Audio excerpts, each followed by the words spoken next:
Today is what I'm going to do should not be properly classified as an address, but as a long briefing.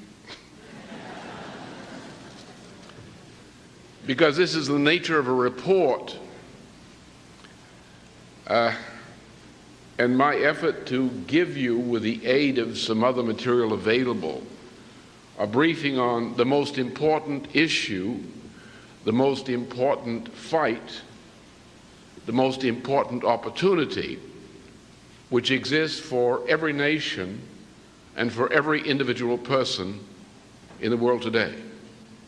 The fight which I am going to outline to you is the only fight worth fighting. No other issue is important, because all of the important issues otherwise are subsumed under this one. What I have to say to you will be divided in three parts. Very early on, we'll get into some presentations of some maps. But let me describe what the three parts are and how they come together. We have come to the end of a 650-year cycle in European and in world history. Within a short period of time, it may be weeks, it may be months, it may be 2 or 3 years. I doubt it will be longer than months or a couple of years. The entire financial and monetary system of this planet is not merely going to collapse, it is going to disintegrate. There are 2 ways that this system will be terminated. One, if the governments come to their senses, then either now or at some other point soon, the governments of the world will put the central banks, the international financial institutions, and the leading financial institutions, as well as monetary agencies of this planet, into bankruptcy reorganization.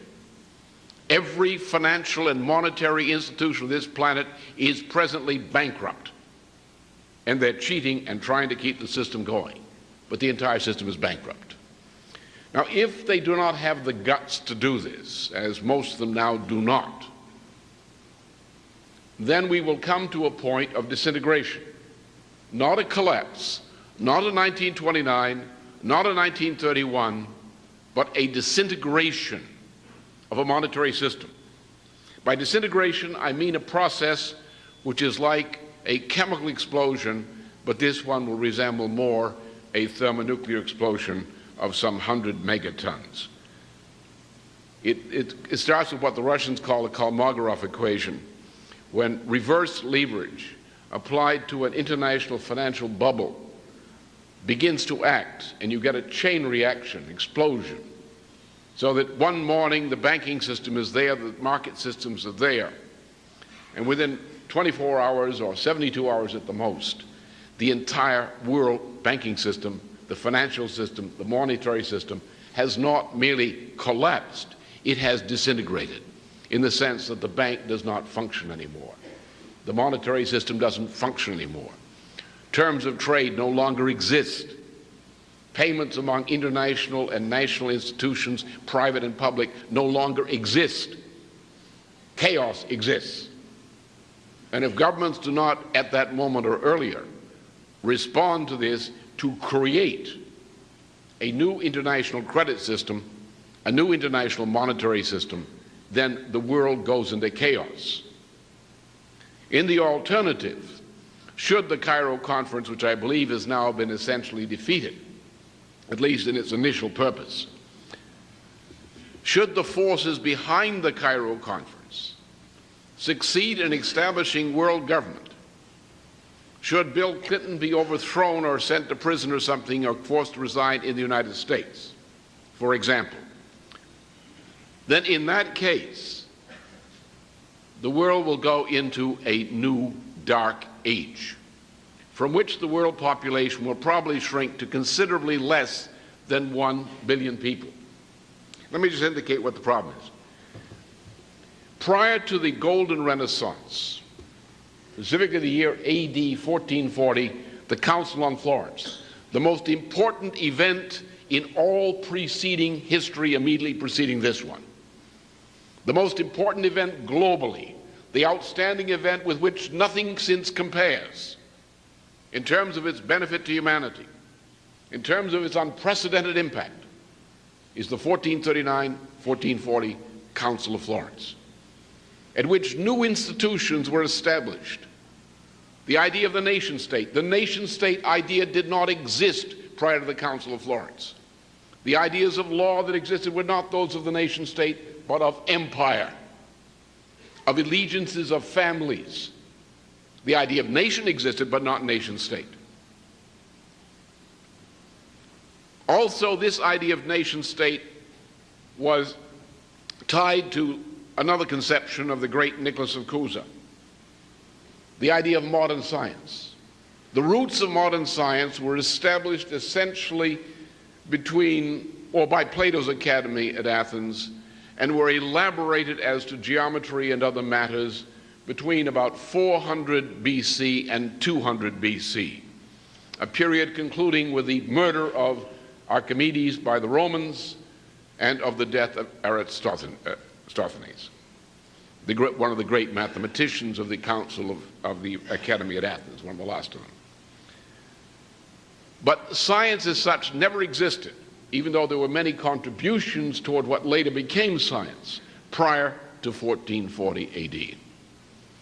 The idea of the universal intelligibility of all matters of policy coming to the attention of mankind, the intelligibility of the idea of God, that is not a blind, arbitrary belief, but is something one can know with certainty as a scientific fact. This idea of science did not exist. Furthermore, the conception of man, that man exists by virtue only of his creative ability. In other words, that the thing which makes man in the image of God is solely one thing. Only one thing is known to man which can show us that man as the individual person is the image of God. And that is the ability of the individual to make fundamental discoveries which are valid, such as those which are fundamental scientific discoveries, such as one made by Cusa, particularly at that time, in the field of geometry. That only the ability to make those kind of axiomatic revolutionary discoveries which defy all formal logic as a knowable method of discovery, the universality of this is what makes man in the image of God as creator. Not God as an image, but God as the creator. And that man alone, through man's ability to transform the circumstances of man's practice and to transform nature, that man, unlike any other living species in this universe, has shown the capability to make technological changes and cultural changes which increase man's power per capita and per square kilometer over this planet and over the universe as a whole. That man is the only species that can increase the quality and character of its own existence, and it can increase the potential population density of the species. No animal can do this. Man does this only by one quality. That quality of mind which is shown in classical poetry, in the classical music from Haydn and Mozart through Brahms and so forth, in great classical dramas such as that of Aeschylus or Marlowe or Cervantes, Don Quixote, or Shakespeare or Schiller. In these fields of art, of classical art, not dumb art, not rock music, not that garbage, but classical art forms, which all involve the use of a creative principle and evoking a sense of the creative principle within audiences for art and performers within art. But these things, together with the ability to make fundamental scientific discoveries which defy all formal logic, which defy syllogisms. Man who believes in a syllogism is not in the image of God. Only when man believes in his own creativity is he able to recognize that part in himself as an individual, which is in the image of God. Now this idea, which is old, of man in the image of God, you find it reflected in Plato's time, You find it, the embodiment of this in Christianity. You find it, as Philo of Alexandria said in reading the first chapter of the first book of Moses, which we call Genesis, that man is made in the image of God by virtue of that power which gives him dominion over the earth and over all species within it. This is the idea of Augustinian Christianity, and this was, in 1440, an idea of Western European Christianity, where there was a brief unity between the Greek or the Eastern Rite and the Latin Rite. This was the genius of Christianity, finally, for the first time, embodied in the notion of the modern nation state. Prior to that time, the highest level of population ever achieved on this planet was several 100 million people. In all human existence, prior to the Golden Renaissance, prior to the Council of Florence in 1440, all human existence could not struggle above a level of several 100 million people. And most of those people were very miserable. 95 to 98% of the human population lived in very primitive, crude agriculture. The difference between the man and the beast was a very slight one in daily practice. A few privileged families had great power, and their hangers-on participated in the benefits of that power. But the mass of humanity lived in a condition which was slightly better than that of slavery, if not slavery. Respect for human life was non-existent. The existence of the death penalty is an example of this. Killing people over political issues, killing people who were in your victim, not fighting wars, that's a different matter, but killing people who were within your power by deliberate calculation, the thing we call today the death penalty.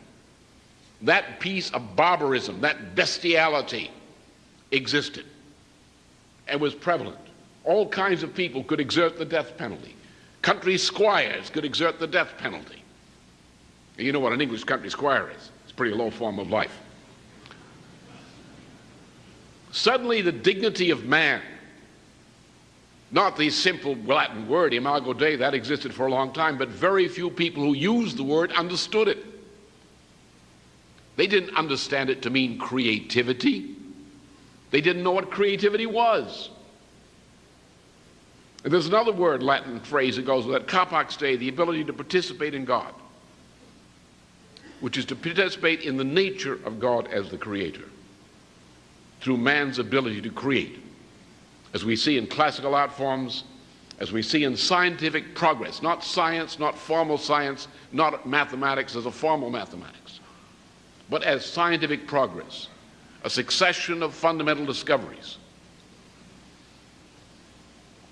As a result of that, there was set into motion in Europe, through evangelization and other methods throughout the planet, there was set into motion a fundamental change in mankind around the ideas of the modern nation state.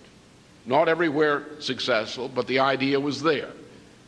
And the right of people to be individuals, to be sacred in the eyes of God by virtue of that which makes them human individuals, the right to their life not taken away by the caprice of some fool with too much power, and the power and right and obligation to change culture, to change the way we live, to break with traditional culture, to free ourselves from the bestiality of what was known as traditional culture up until the time of the Renaissance. As a result of that, mankind has risen to over 5.3 billion people on this planet today. And in general, up until a recent time, the average condition of life on this planet, of nearly every individual on this planet, was far better than the average condition of mankind throughout this planet in 1400 AD. So on the one side, European civilization modern European civilization, which began in the year 1440 at the Council of Florence. The most revolutionary, most important event, the pinnacle of all human achievement up to this point, since that time, has been to increase man's power over nature, to create institutions which, if applied, give us unlimited ability to deal and master the material problems of existence and of cultural existence and of dignity of man throughout this planet. However, that was not the whole story. The other side of the story was this. From over the course of the 12th and 13th century into the 14th century, a form of evil which is directly traced by the Venetians themselves to the ancient Canaanite city of Tyre had arisen to great power in the north of the Adriatic Sea, the city of Venice, which has been in recent time, until he moved to London, the residence of Satan on earth.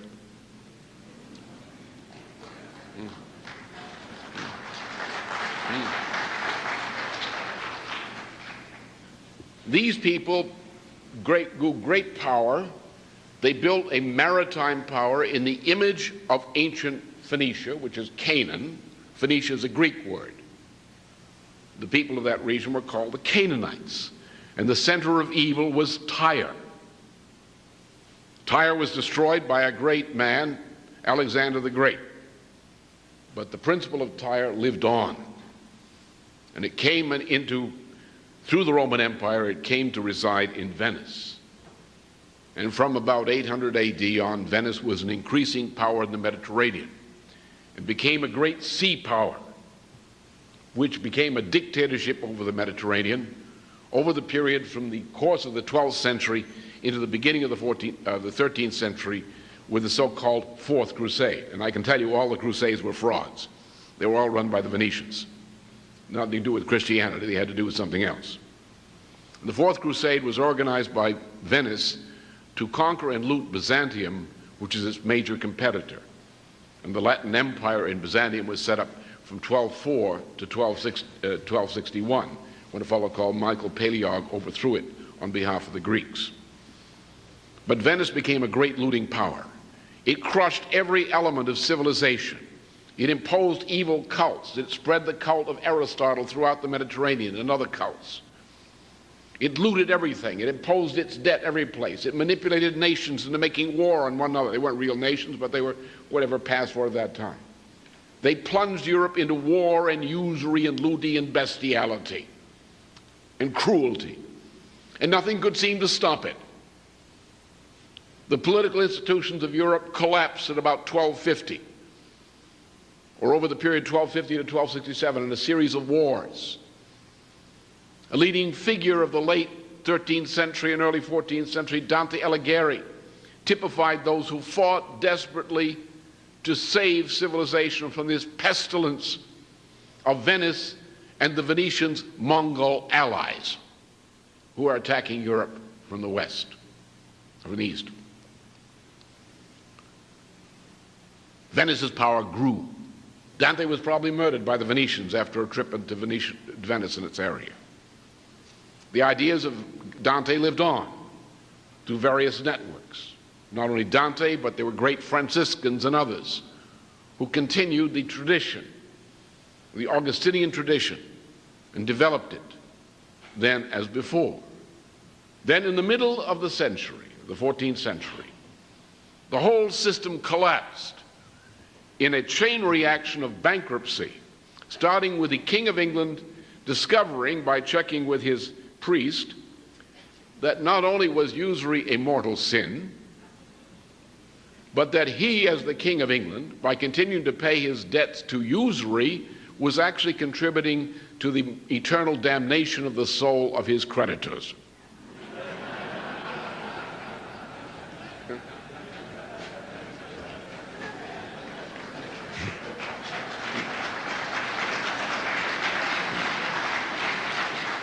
So the King of England repudiated his debts to the houses of Bardi and Peruzzi, which were Florentine-based, but they were key bankers of the period, who had looted every part of Europe through this bank. It's very much like the IMF conditionalities today. As a matter of fact, the IMF conditionalities are a repetition, a continuation of the Venetian tradition. They are evil. The people who run the IMF are evil. The bureaucrats of the IMF as a collectivity are purely evil. They are mass murderers. They have already killed far more people on this planet than Adolf Hitler succeeded in doing. They are wiping out the people of developing countries.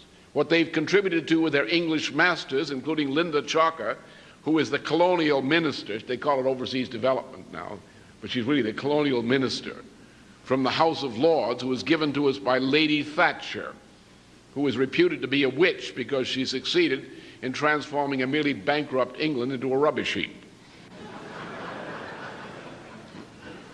And also because of the way she handled her pet cat, George Bush. Who, by the way, is no friend of mine. So these people were crushed, and their political power was crushed by their bankruptcy. There's an analogy today. I'm not Plutarch, and I'm not a priest of the cult of Apollo, as he was, but comparisons are sometimes permitted. Today, as then, in the middle of the 14th century, the new Venetian Empire, which is the British Empire, or the Anglo-Dutch Empire, or whatever you want to call it, it's the same thing, is based on financial power. All finance and monetary systems today are divorced entirely from trade and production. They're engaged in pure speculation, in usury, debt as a form of usury, the looting of countries, of whole regions of the world, the power of the ruling oligarchy, which are like Venetian families, Ford Foundation, this foundation, that foundation. This is what runs the United States, not the government. This is what runs the world, not the governments. The governments are run by these powerful families and their oligarchical connections, who control the Washington Post. They control the New York Times. They control the 3 TV networks. They control Jane Fonda. She might not admit it, but she's a real right-wing fascist, that Jane.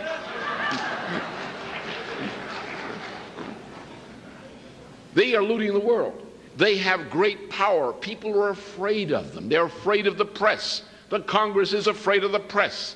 The Justice Department is controlled by these families. Everything is rotten is controlled by these families.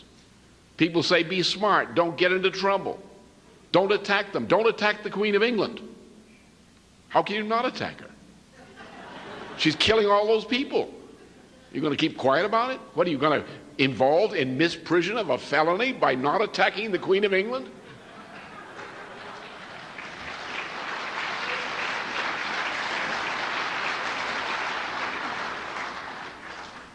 So the time has come, we say, well, what if these people suddenly lose their financial power?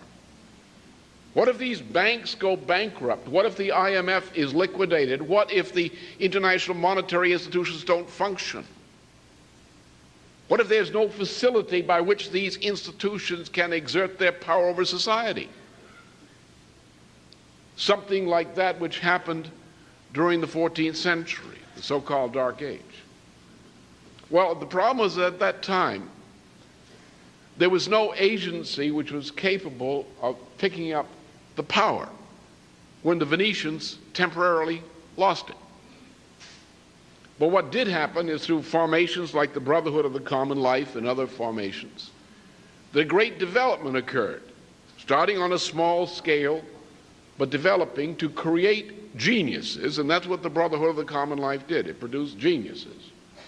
That method of education, which is called the classical humanist method of education, which is echoed by the teachings of Schiller on education, by the Humboldt policy in Germany, which unfortunately was limited to a few geniuses like Helga. More Germans had had that kind of education, we'd been in better shape, as Helga approves. But that principle produces geniuses. And if we had an education system based on those principles today, we'd be producing nothing but mainly geniuses all over the world, which is one of my little ambitions. I think that would be great fun.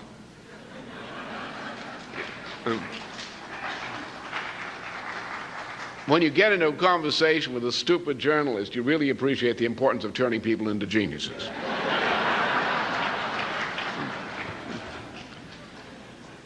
So, in 1440, as a result of this process of the accumulation of geniuses, typified by the man who was unquestionably the greatest genius of the 15th century, Nicholas of Cusa, who was approached only by Leonardo da Vinci, who was the second greatest genius of that century. And if you take those two, plus Kepler, plus Leibniz, those are the greatest men of all the past 550 years. The greatest minds, the greatest intellects. Nobody can match these intellects. And Cusa was probably the greatest of them. Sure, people advanced beyond him, but they couldn't have advanced beyond him without starting from him, as Leonardo da Vinci did, in particular. And Kepler would have been impossible without Cusa and Leonardo da Vinci. And Leibniz would have been impossible without Kepler, Leonardo da Vinci, and so forth. So in 1440, these people, this handful of geniuses, typified by Cusa and his friend who later became Pope Pius II, Piccolomini, and others, convened to organize in a way which was similar to what I did with the SDI. Same method. And people who want to understand what could read that, could study the work of Cusa and his friends and study how we got to the SDI, how that happened. Wasn't implemented, but it was a very important thing that it did happen. It changed the shape of history.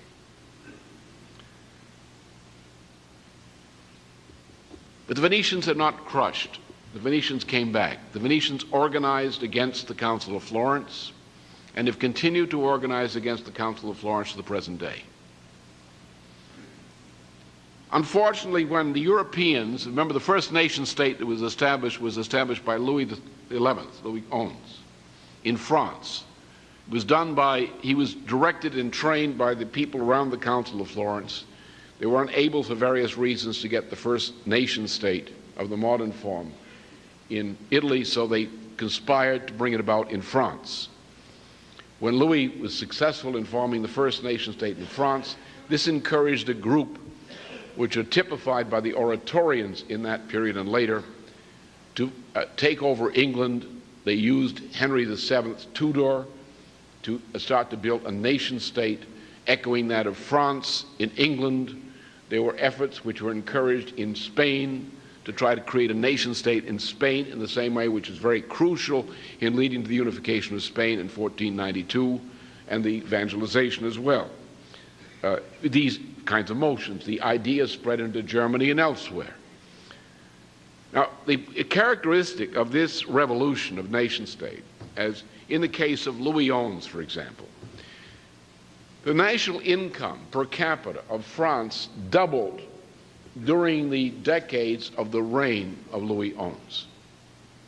The characteristic of the Renaissance, the idea of the nation state, the elevation of the individual, the proliferation of science and technology and new methods of education, of public works, of revolutionizing away from traditional cultures and into new forms of higher culture. This increased the power of man and society. So that at first the Venetians during the 16th century, after escaping from being destroyed by the nations, as by corrupting some of the allies of the League of Cambrai to fight against each other, including a pope, that the Venetians at first tried to crush science. They tried to simply crush the Platonism of the Renaissance. They tried to crush these new ideas out of existence. That failed. At the end, however, in 1582, a faction in Venice, led by a professed atheist by the name of Paolo Sarpi, got into a fight with the papacy and with others, and formed a faction which became victorious among the Venetian bankers. Their policy was, at the time, two things. Don't fight science, take it over and destroy it from within. Don't fight the new developments in music, don't try to suppress them, but take it over, take music over and destroy it by corruption from within. Don't try to defend Venice indefinitely as a power at the north of the Adriatic. You can't do it under conditions of emerging modern technology. Rather, we must accept the technology while fighting it, because if we don't accept the technology, they will beat us. Therefore, we have to match their technological prowess. Otherwise, our forces will be defeated. We can no longer rule the world, they said, because of the evangelization.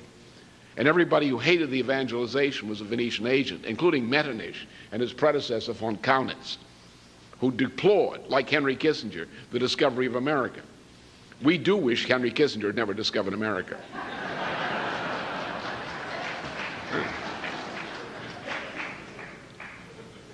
They said, we got to move our headquarters. We've got to take over the Protestant countries in the north. We've got to take over England and the Netherlands and the Nordic peoples, as they're called today. This is where Hitler came from in his racial ideas, the Nordic peoples. We've got to take the Nordic peoples and make the Nordic peoples, the north, our force for creating a new global empire, like the kind of empire that Venice had in the Mediterranean prior to the middle of the 14th century. That was, in a gist, the policy of Paolo Sarpi. And Paolo Sarpi moved up. They had already destroyed England largely with civil war. They'd broken the alliance between England and France and England and Spain, which had existed at the beginning of the 16th century. And England was a mess.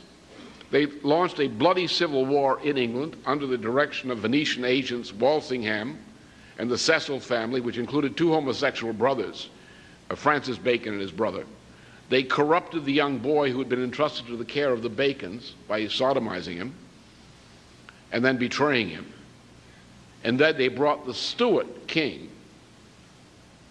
James VI, as James I to the throne of England.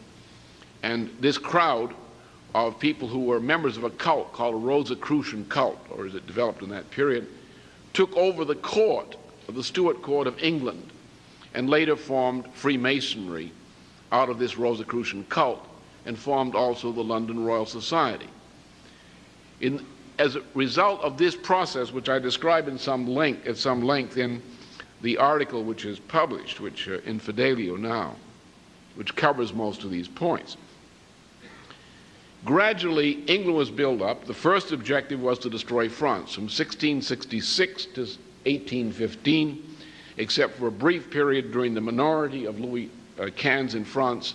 France was the target of continual wars directed by Venice, conducted by the British and Dutch, or the English and Dutch and then British, against France from 1666 until 1815.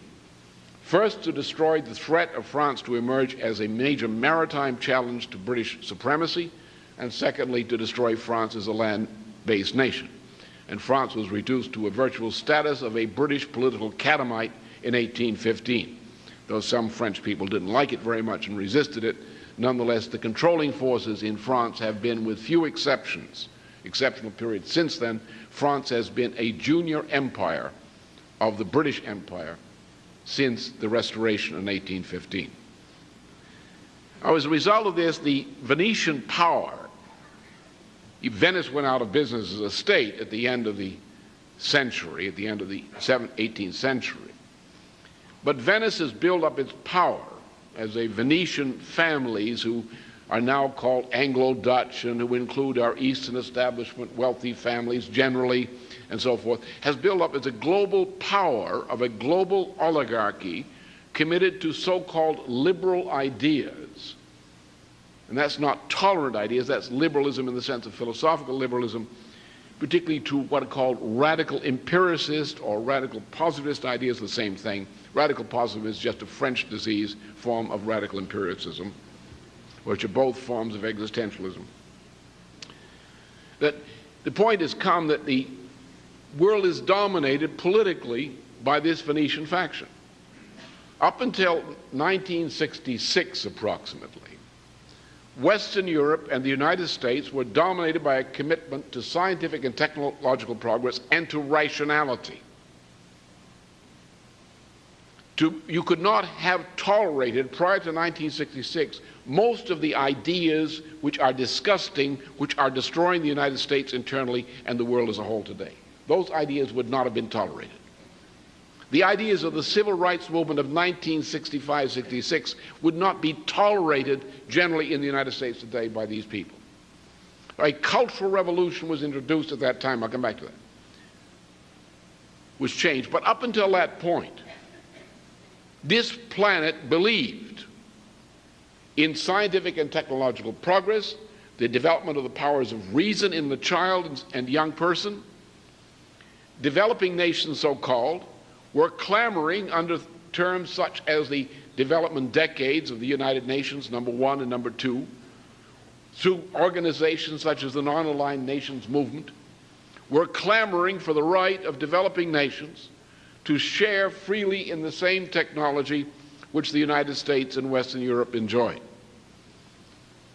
As people aspired to that, it was still a great force, but gradually, over this period, the power of this Venetian idea moved toward a headquarters in London, took over more and more of the political institutions, the political process, the financial institutions, the monetary institutions, the scientific institutions. Science today, as an organized form, is organized from the top down as a cult.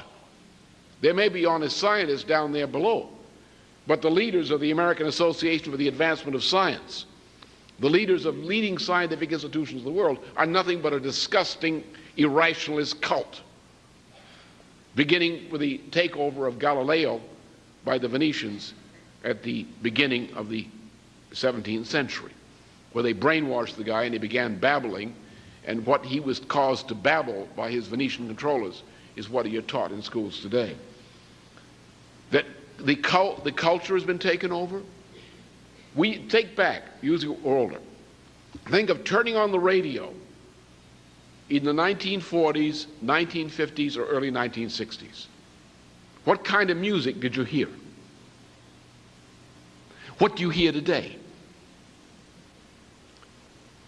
Think of even Hollywood, which was already degenerate then, but how much more degenerate has it become now? Who runs it? Well, organized crime.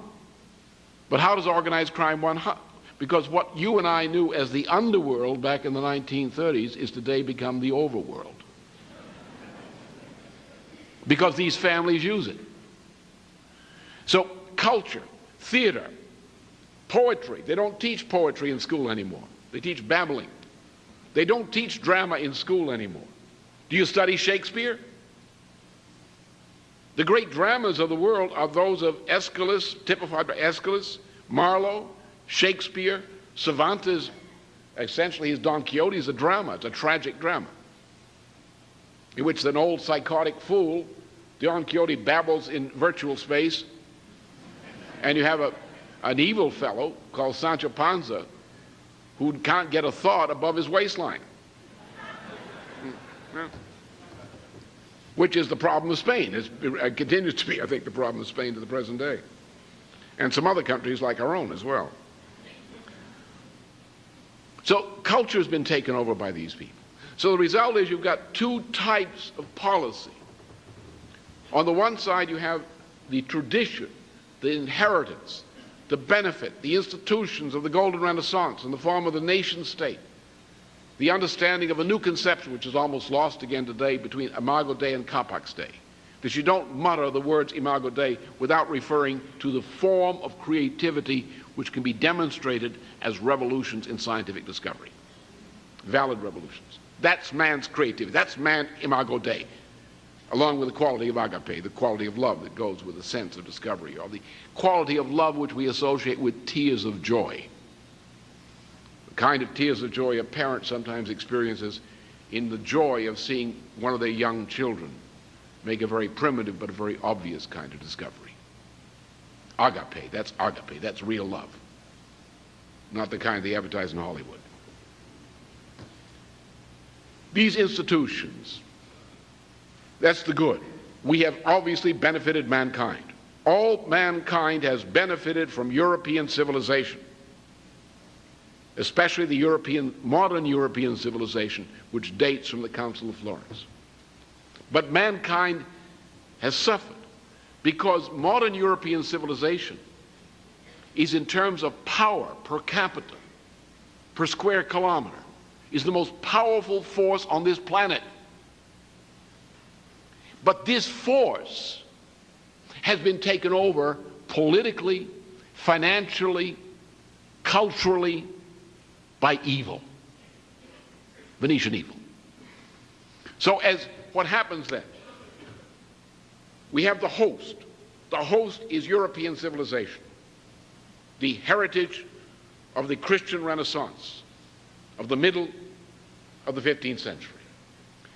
We have a parasite who's evil. The parasite has taken over the host, sucked its juices, shrunken it, looted it, depleted it, reduced people to conditions like slavery, destroyed virtually whole regions of the world. As Africa has been destroyed. Sub-Saharan Africa is being destroyed by the British. Not by racial conflict or national conflict, but by the British who create these conflicts. Rwanda was done by the British Thatcher government through the Queen's royal household, private household, through David Ogilvy, Lord Carrington, through Prince Philip, through Prince Bernhard of the Netherlands, who established the World Wildlife Fund, which is a branch of the International Eugenics Association, which brought you Adolf Hitler and brought you the racists in the United States. They went in there in order to turn Black Africa, East Africa, South Africa, West Africa into a human game preserve in which the population is managed by park rangers in the same way they cull the herds of wild animal in game preserves. The organization which the royal family runs is run through the London Zoological Society. A game preserve to protect the gorillas was the device by which Uganda, whose dictator is a personal agent of Lyndon, the overseas development minister, formerly under Mrs. Thatcher, now under Mr. Major, used the gorilla game preserve to take contingents of the Ugandan army, marched them through the game preserve into Rwanda, where they took off their insignia and called themselves the RTF.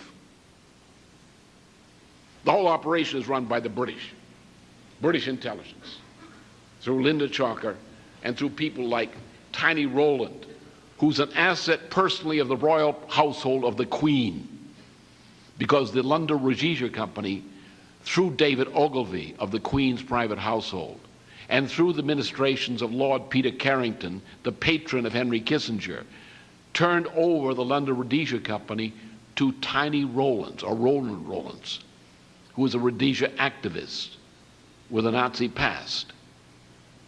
And he runs Lonro.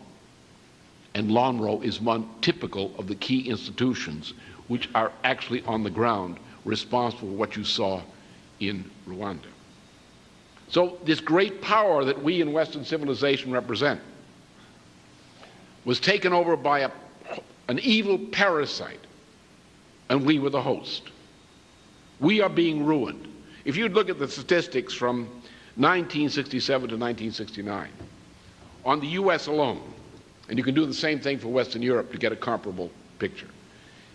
Look at this from a standpoint of demography. Take the table of consumption of a typical American household by category. Say a steel worker, a middle 40s age with a family, going into his 50s, helps send his eldest daughter or eldest son to college with a little financial help from this and that and so forth on the side. Can the person in the same category of employment today do the same thing? No. Take medical care, 1947, 1949. Look at the care costs. can you buy with the same portion of your income today what you could buy in terms of care for the same kind of illness in 1947? It is not that medical costs have increased. They have increased in nominal terms. They've also increased because of interest rates, of financing charges, because of malpractice insurance, and for other reasons.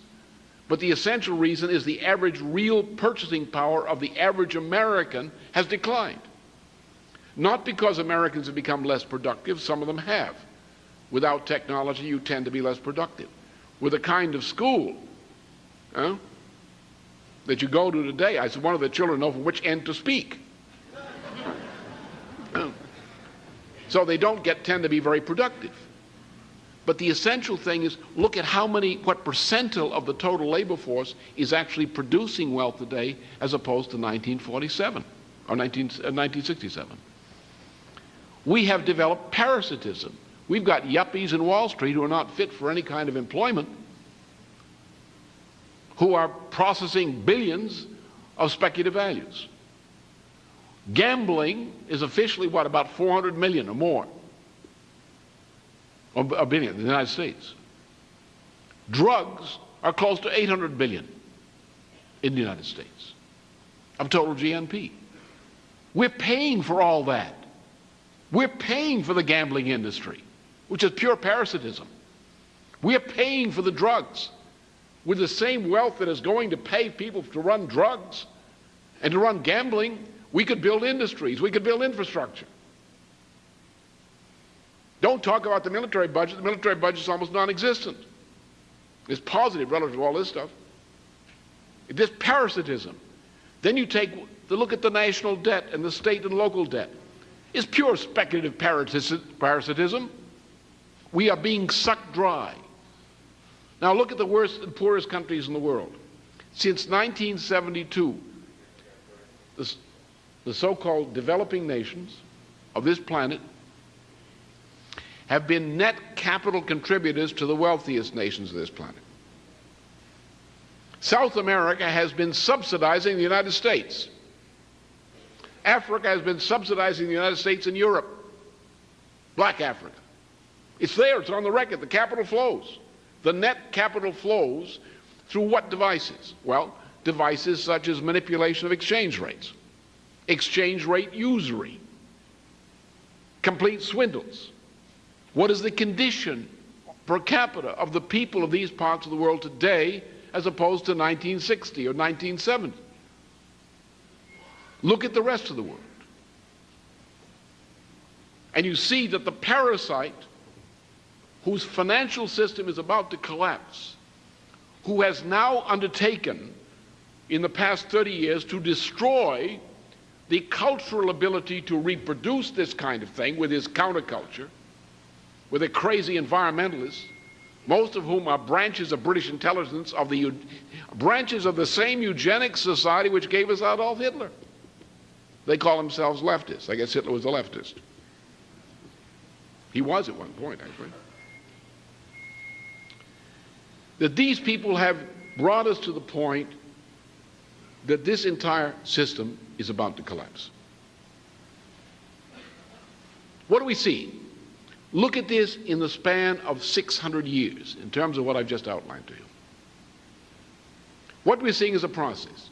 You see, on the one hand, a type of idea, not a specific idea, but a type of idea, based on the ideas that flow from the idea of the nation state in the new form, the ideas of creativity, as Imago Dei, the right of every person to participate in government in one way or the other through reason, the power of creative reason, the transformation of the conditions of life in society through discovery, not only in physical science, but in art forms, the elevation of the moral condition of mankind, the increase of the number of years that a child is allowed to develop, the improvement in the standard of living in the family household, which means you get better children when you have better conditions of life for family households. The great increase in higher education, which began to get really high, of course, with LSD about 1964, but which in a sense, in part, was a great benefit. It gave us a great increase in potential productivity. All of these things are good. That's of one type. the idea of progress. On the other side is the idea of usury, the idea of oligarchy, the idea that some people are born to rule and some to be ruled. The idea that man is nothing but an animal, and therefore it is proper to cull the human herd just as you cull the animal herd. The idea of the game park, the idea of humanity is expressed by Prince Philip, the consort of Queen Elizabeth II, of whom it is said that she, like Elizabeth I, had no children.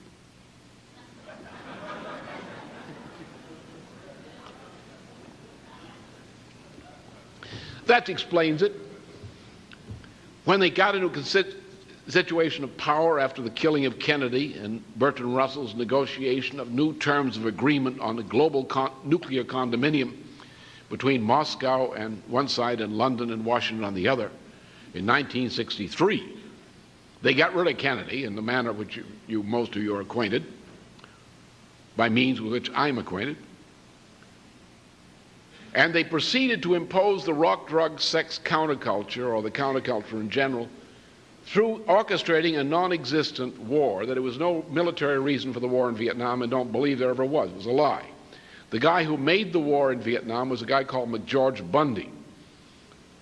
He was the guy who organized the cover-up of the Kennedy assassination and went on to immediately put out what he'd already prepared, an order overruling the president's ruling on Vietnam to restore the intervention of Vietnam, which he got Johnson to sign at the point of a gun. Then they broadcast this stuff all over the United States. They had all these pampered children of my generation from suburbia, and they organized a draft dodgers movement, which is called an anti-war movement. Some of us were actually opposed to that filthy war. But we know from campus experience, and those of us who were there at the time in the midst of it, the anti-war movement was predominantly a draft dodgers movement in terms of the typical supporter. Organized by Bertrand Russell's friends under the auspices of the same McGeorge Bundy who had organized the war in Vietnam.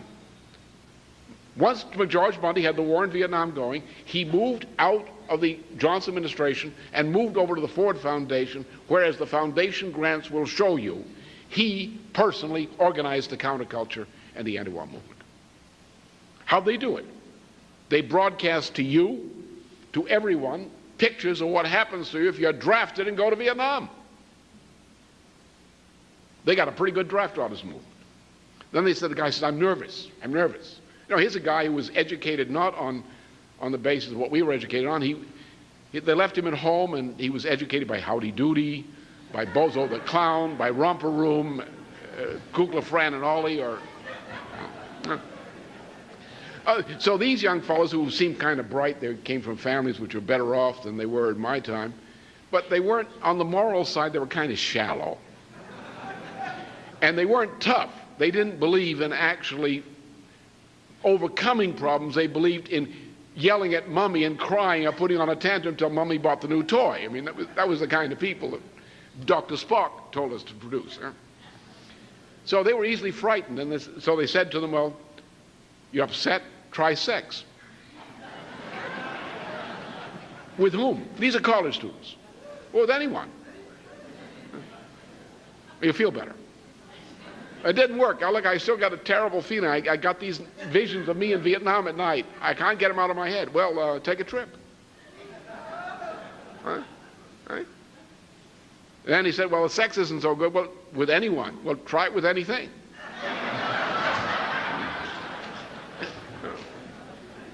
And I said, I still can't get it out of my head. Well, go to a rock concert for about 4 hours. And that constant drum beat will have a better effect upon you than LSD. You'll be a psychotic by the time you come out of there. The old Dionysic rhythms, which have been turning people into psychotics for generations, centuries in point of fact. Then they took these young people who were intelligent, intellectually shallow, didn't want to learn anything. They wanted to memorize from the textbook. They wanted multiple choice questionnaires. They wanted a sliding scale of grading in school and colleges, remember? So you measure yourself not by objective reality, you measure yourself by the prevailing level of stupidity around you. So you really don't have goals which are truthful goals. You have competitive goals. You have this kind of thing. So what they destroyed that. Then they used the college-age youth who had been infected to infect the high school-age youth with the drug culture. By December of 1968, as you'll hear later in this proceedings, the anti-war movement was dead. It died in Chicago in August of 1968. If you looked at the anti-war movement as I knew it, I knew how it was organized, who organized it. And I heard that in 1965 by bankers. And they used their favorite SDS and that crowd to do it by this kind of operation, this manipulation. And they used a principle which is that if you take a weakened population and you subject people to trauma, completely unexpected form of trauma, terrify them and they go crazy. Under those conditions you can do what they did to these young people. They introduced into them irrational ideas which these young people themselves would never have tolerated, would have laughed at and ridiculed if they had not been subjected to this trauma of this fear that they were going to be sent to Vietnam and chewed up. And that fear, that anxiety, piled on top of the great anxiety which many of us felt on the basis of the suppression of the evidence of the Kennedy assassination and the shooting of then, of course, of Malcolm X and then the shooting of Martin Luther King. And nobody do anything about it. Nobody would investigate these things to get to the bottom of these things. Everything was wrong. Then they killed Bobby Kennedy. And you say, well, nobody is safe.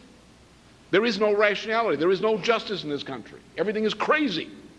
We're losing everything. Everything we thought we had is gone. And young people coming up who are kind of shallow, not the fight back types, but more the scream and holler and throw a tantrum type, threw tantrums. And they became irrational. They accepted these ideas of the counterculture. They became addicted to them. They spread their addiction to their younger siblings. Then they began using little children, who were poor little children, as drug runners into campuses, into the schools. Little 5- and 6-year-old boys, the kind of thing that came out in the Atlanta child murders, where these children were all of that category, or most of them. So they destroyed our civilization. They unleashed upon us a hatred against technology, a hatred against industry, a hatred against technological progress, and they turned us around where a great speculative bubble in financial speculation, starting with 1971-72, the so-called floating exchange rate system, turned this whole planet away from a planet oriented to production, agricultural and industrial and infrastructural development, to a planet which was concerned with getting money on speculation. A world which wanted to live by gambling. Everybody engaged in all-day gambling. Look at the money you'll make. Who's going to produce? By saying that the people in Africa are using up the natural resources, which what Henry Kissinger laid down in his memorandum in 1974. Therefore, we've got to eliminate that population. We've got to reduce the population of the United States to 70 million. We've got to reduce the population of Mexico to between 30 and 35 million. Thing I exposed back in 1976 in my first nationwide television broadcast, which didn't make me popular with those people. Yeah. So what we've come is to the end of a civilization, an end of a period of history. Because on the one side you have one type of idea, the idea of the host, the idea of the Renaissance. On the other side you have the ideas which are typified, the oligarchical ideas of the Venetians and their British successors. And all these ideologues running around loose parading this stuff. To the degree that the parasite has taken over the host, the parasite which has no conscience destroys the ability of the host to support parasites. And that's exactly what's happening with the financial bubble. It's coming to an end just as the Venetian system came to a collapse in the middle of the century, of the 14th century. Thus we have a 650-year cycle which has occurred, a period of history which has to be seen in its totality. You cannot analyze part of history. You've got to take entire historical cycles, because man is a creature not of physical characteristics. We have the physical characteristics and aptitudes of a baboon or chimpanzee. But no chimpanzee or baboon could produce a population of 5.3 billion people self-sustaining. Only human beings could do that through creative discovery. Creative discovery which we transmit to one another in the form of ideas. Mankind is a creature of ideas. The characteristic of mankind is ideas. It is not lust. It is not physical attributes. It's ideas. The characteristic of human existence, of successful human existence, the only kind, that's the kind that produces people who are living today, is creative ideas, not ordinary ideas, not opinions, not doctrines, but the power of creation, the principles of discovery, which you learn as transmissions of discoveries passed along to you generation after generation, cumulatively from all preceding history. We can trace history, part of this history, into languages. We don't know how old languages are. But language is a great invention, which was developed by people going back, we don't know not how far. We can trace astronomy back in China, say, to about 18,000 BC, which is about the beginning of the melting of the glaciation in the last cycle. We can trace ideas to many points. We can trace the idea of science as such to Pythagoras. The foundations of what became known as science are developed by the Academy of Athens under the leadership of Plato in the period from the 2nd of 408 BC to 200 BC, and so forth and so on. Everything we know, everything we have is the accumulation of contributions to creative discovery from every part of the planet by generations that lived before us. We are the living embodiment of the accumulation of all those ideas which we've assimilated, from which we benefit. It is by studying the characteristics of ideas, and only that, that we understand mankind and understand true human nature, which is not the idea of animal human nature as the British empiricists or people like that, like B.F. Skinner, for example, teach. Man has not got instinctive tropisms. Mankind is defined by the ideas. When this little baby emerges, as they say in Yiddish, a shmagegi, it's nothing, except it has this particular potentiality for ideas. And we see the little baby in the first weeks of life learning at a high rate in a way that's different than a little newborn puppy learns. Raise a little newborn puppy and a baby side by side. Watch the difference. Absolutely different. You see in a very early age, unless you're very dumb parents, you see. We have dumb animals and dumb parents. You see in an early age that the child begins to comprehend ideas, creative ideas. It's very simple things. We take them for granted because we learned them a long time ago. But for that baby, that's new. And that baby is undergoing a creative experience. And the baby asks why. Then you say, shut up. And the baby stops being creative. Yeah.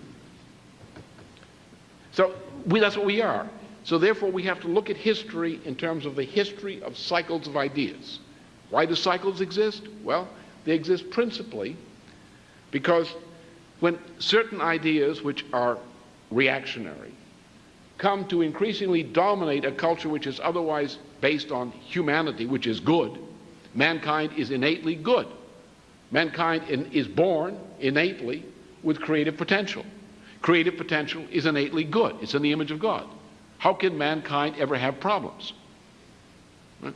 The problem is that you get evil comes in, dominates society, pushes the attention span down below the waistline, and then you're really in trouble. And if these ideas begin to dominate, which you dominate by making people stupid, morally and otherwise stupid, because creativity is our nature. Joy at creative discovery is our nature. Goodness is our nature. The goodness of creativity, not the passive goodness of the so-called moralist. So what happened is evil took over. And the universe is so arranged, as Leibniz said, this is the best of all possible worlds. Why? Because the goodness within man, this creative power merely typified by the power for fundamental scientific discovery, is the way in which we respond to evil. People are hungry, get out and work. Floods, build dams, build river systems. Disease, fund biological science, build new medical institutions.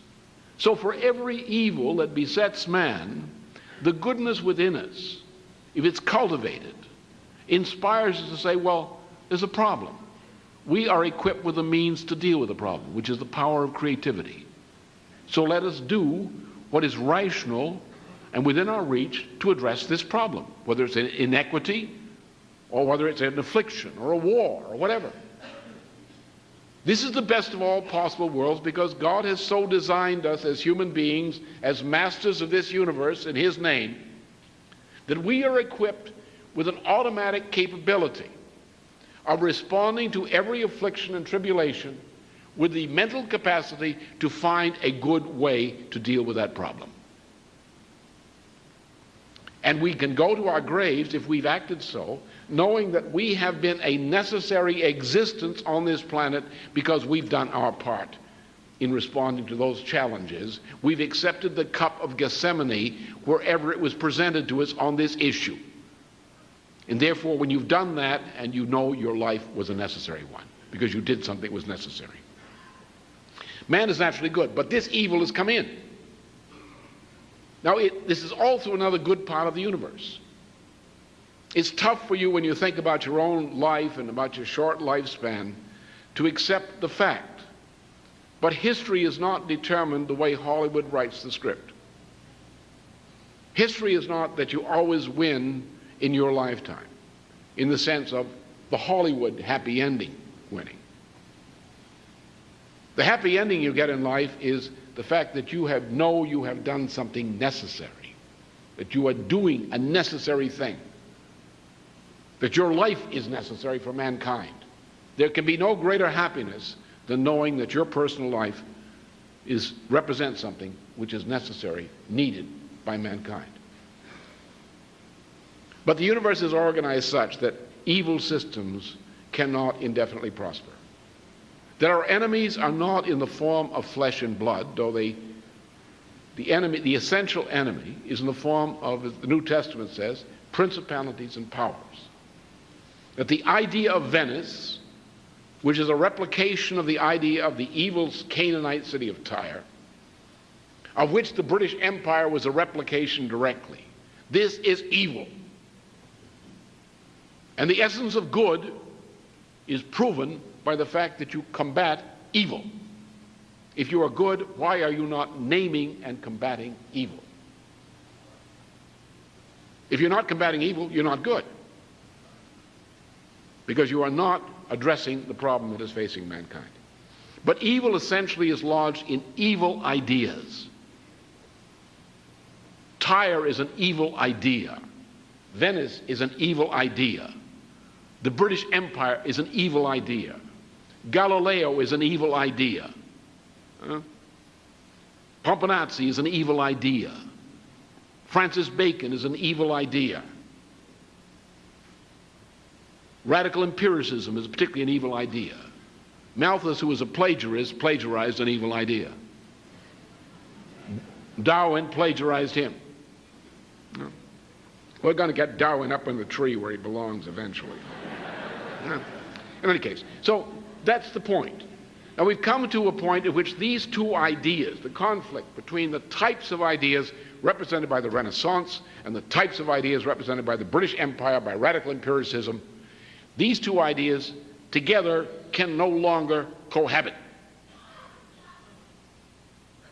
That the doom of the evil system is about to occur.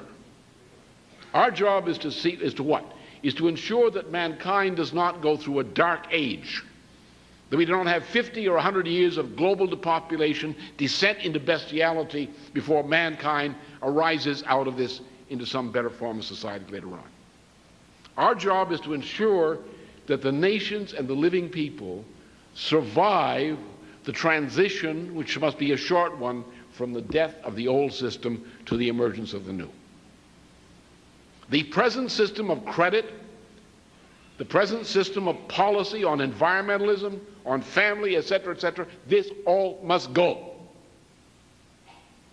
Anyone who says, why don't you make a suggestion as to how to keep this system alive a bit longer? No, I won't do it. I will not support this either.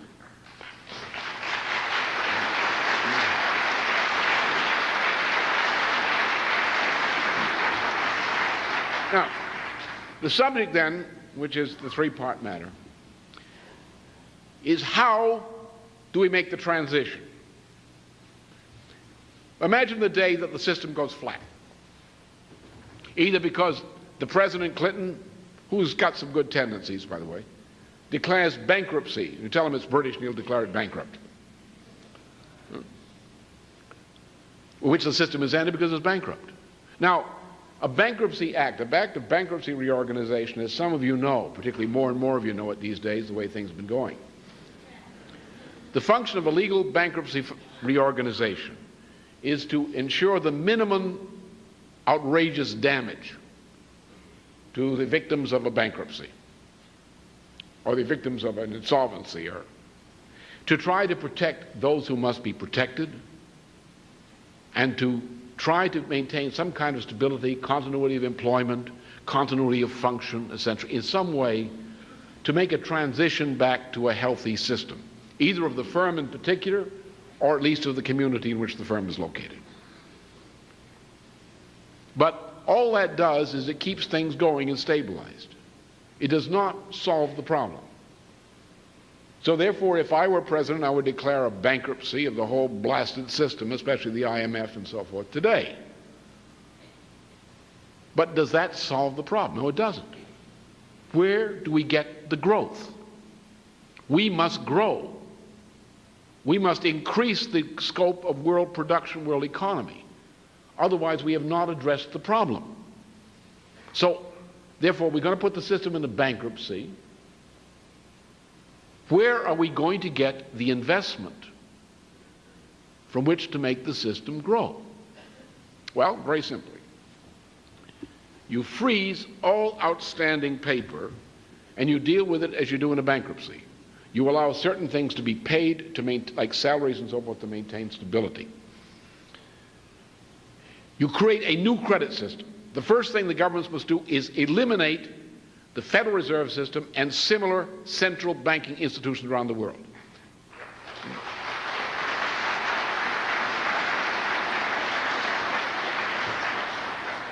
First thing you do is you put it into bankruptcy. The federal government puts the Federal Reserve System into bankruptcy. And we declare all central banks of the world to be bankrupt. Now, the United States government can do that under our Constitution. We can regulate foreign trade. The government of the United States has the constitutional authority to regulate foreign trade. We used to have audit transparency of foreign bankers trying to do business in the United States.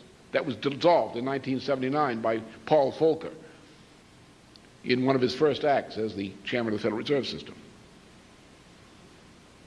Well, I will not, if I were president, I would not allow a bankrupt institution to become engaged in practices in the United States which would defraud citizens of the United States.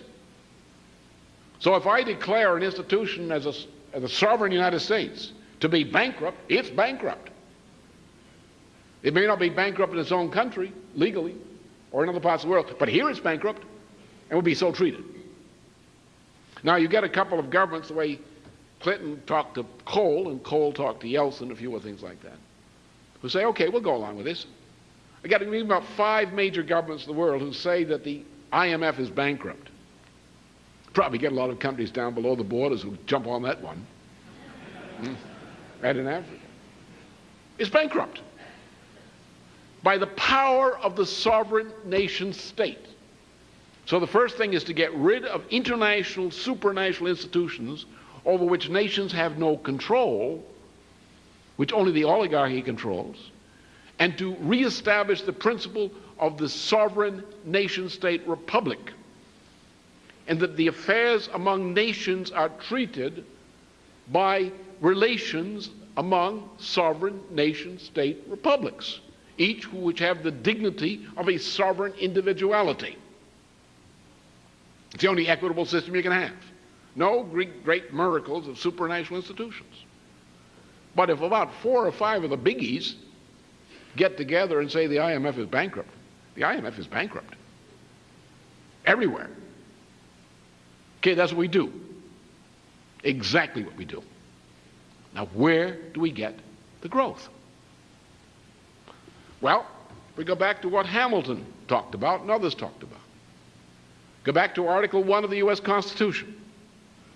The power of Congress to regulate and create a currency. There is no lawful currency in the United States that is not, according to that article of the Constitution, read plainly, except a bill proposed by the President on behalf of the Secretary of the Treasury to the Congress. And the Congress authorizes the issuance of currency, whether coins or paper currency. The President says, well, this currency is going to be deposited in a national bank. We're not going to spend it directly, we're going to deposit it. What are we going to do with it? We're going to do what they did in Massachusetts with the first paper currency in North America in the 17th century. We're going to lend it at low interest rates to designated qualities of borrowers on certain conditions. So the state is using its political power to create a currency which has value because as long as the state is willing to back it up, which is issued as credit. What do? We create large projects.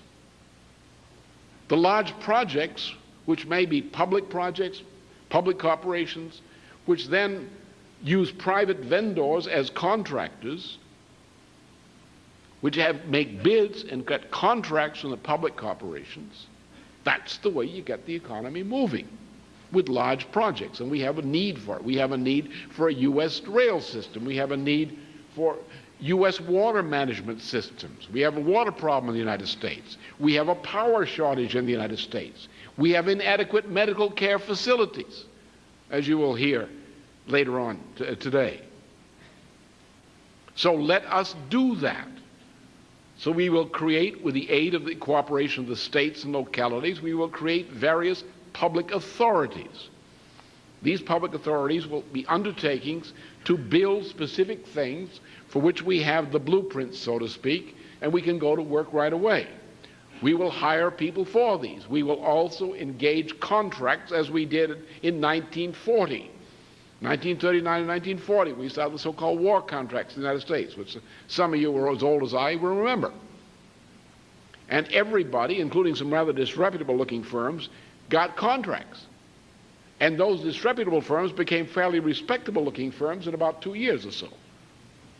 And we're going to do that again. And that's the way the private sector goes. To do this, you have to have a bank which says, all right, your payroll, we've agreed to fund you with credit. Your payroll comes up this week, we'll issue the payroll for you. You have this list of bills that have to be paid. We'll pay the bills for you as part of your line of credit. So you put the nation back to work. As the nation goes back to work, the money increases in circulation as the work goes. The purchasing power increases with the production. The economy is stimulated. You concentrate on things which are major value to the economy and which promote scientific and technological progress, so you don't lose. What you're doing is using the political power of the state as it must be used to create the economy or build it up or recreate it. So we have one system, which is the old banking and financial system, which is on this side. That's the dead past. We bury that. On this side, we have a new system. How do we make the transition? And how do we make it globally? Because it's a global problem. And you cannot have prosperity in part of the world and the rest of it going to hell. You must reorganize the planet as a whole. And there is a mood for that, as you can see, of many nations around this world right now. So that's what we're going to respond to, and that's what we're going to address. Now, there are 3 parts to address. First of all, with the help of John Segerson and his co-conspirators. We'll have some maps, which I'll get into very shortly, which I'll take pretty much in the order they have them to simplify the way in which this runs, make it a lot easier to get the job done. And if there are imperfections in the order, don't worry about it. You'll get the general idea. These maps are going to be used again, and diagrams are going to be used again with more amplification for a number of publications. So we're not going to try to give you the whole shebang now, but just give you a sense of what we're going to do and how it's going to work. The basic thing, since we're going to have to use public credit, since you cannot get private investment when private investment has gone bankrupt, in order to create large-scale projects of employment, you have to rely entirely on public credit. And I would suggest that we use the general rule, which is probably an acceptable general rule in the world today, that the public sector in economy is essentially infrastructure, government regulation of banking, which is really part of the infrastructure, the way we used to have bank regulation, and currency regulation. The government is responsible to protect the currency. Foreign trade, interstate commerce. Those are the government's functions, essentially, in our country and similar in other countries. But the most essential characteristic of the government responsibility for economy lies in general, basic economic infrastructure. Transportation, large-scale water management systems, the development of adequate power systems, education, general education, public health, the provision of public health facilities through which the private physicians work in order to provide a health care system which is adequate for the needs of the nation, and general public education, of course, and science. The government must specifically promote science in ways which are typified, for example, by the NASA project of the 1960s, or the middle 1960s, before they began to take it down. That we should employ, perhaps globally, about 5 to 10% of the population of the labor force should be employed in scientific endeavors today if we're going to continue to generate sufficient technological capability to meet the overall needs of this planet and its population. This will be clear as we go along. But the essential thing is this, which leads right into the maps. And then we'll get into this question of creativity.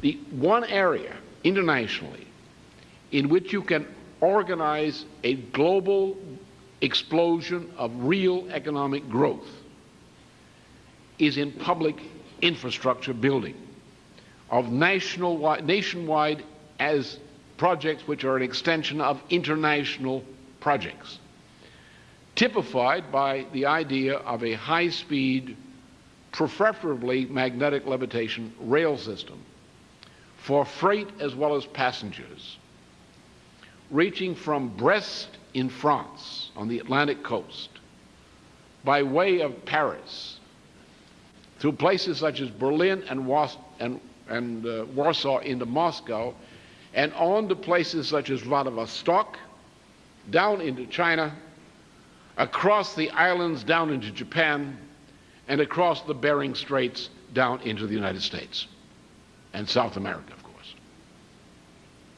And that is a characteristic project, which was a project which was proposed by two statesmen at the end of the last century. One was a protege of Pope Leo XIII, who was really the first modern pope to recognize modern society, and a protege of his in France, who was Gabriel Anatole, the French foreign minister, diplomat, and so forth, together with a great Russian genius, who was the friend of a genius by the name of Mendeleev. And they organized this system of railroads to get the British out of China and to involve Japan. In about 1896, they had set up a nest of treaty agreements and other prospective agreements which would have done exactly what I just outlined in terms of rail development, except from that standpoint. The British caused World War I in order to prevent that cooperation using Venetian methods. And they got a Teddy Roosevelt in the United States who was not loyal to the United States And they got an outright traitor and disgusting person, Woodrow Wilson, and that was the end of the United States for this century. And people like that. So these kinds of projects which require international credit cooperation to create, which are rail projects, large-scale water projects, we'll get into some of this and show you what this involves. These kinds of things are the key to world recovery, to getting to the other side of the river, across the river of chaos, from this side, which is doom, to the other side, which is survival. On the other side of survival, the transition through projects begun now, at least in germ form, continued with the idea we will expand them under the new system. And that's the way, through this kind of public financing, through international cooperation, to get a revival of the world economy, including the private sector as a whole. Look at the map again. And let's turn to the map. Now let's look at the kind of world we have to organize. John, you got start with the Eurasia continent.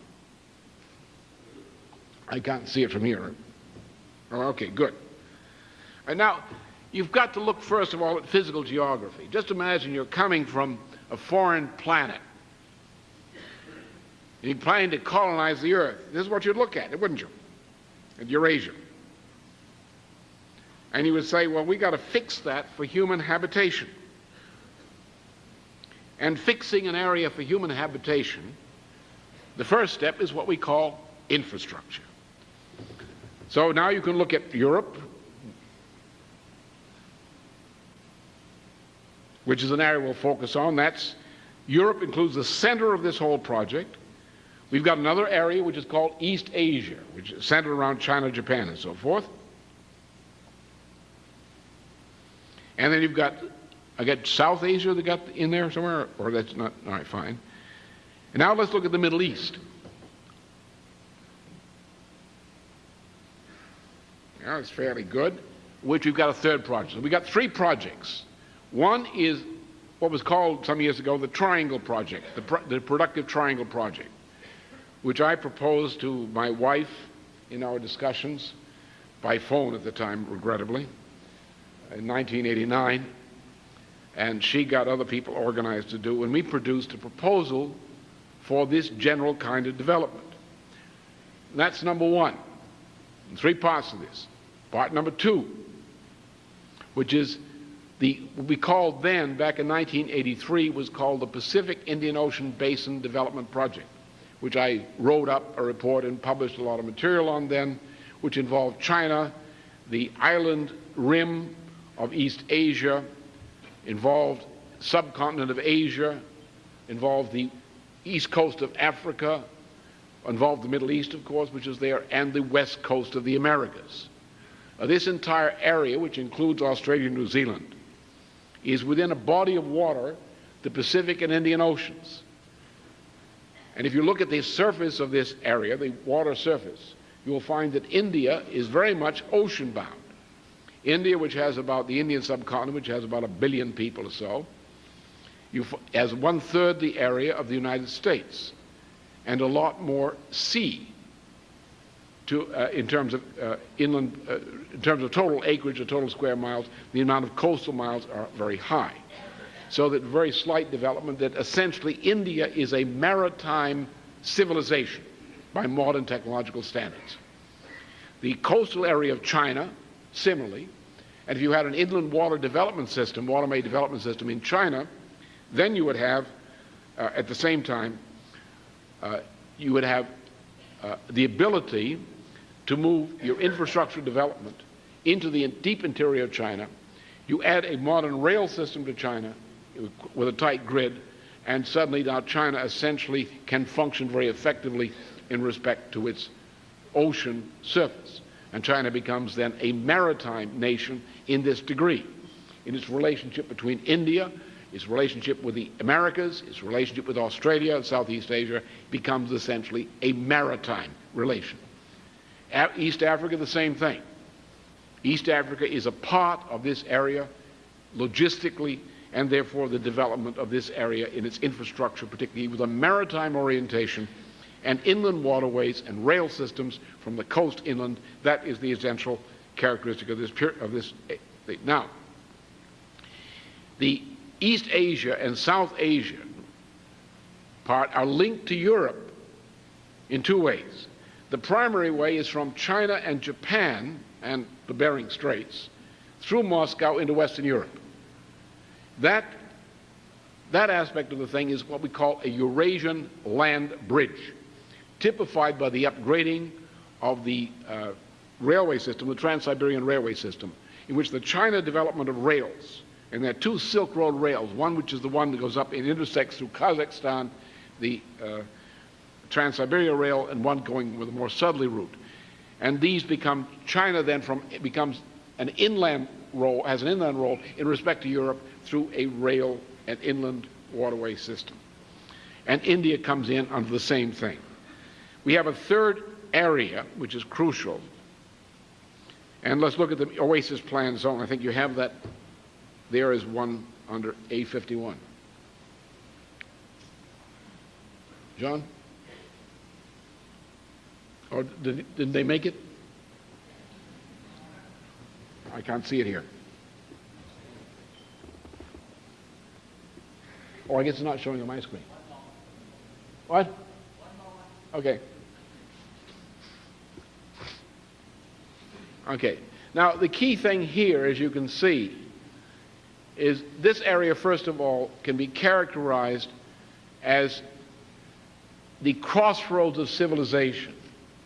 In the earlier history of mankind, the Middle East was the link between the Mediterranean civilization, which was European civilization, and the Indian Ocean. And thus that's the crossroads of civilization. It has two significances. First of all, it is vital that we have peace in this area for two reasons.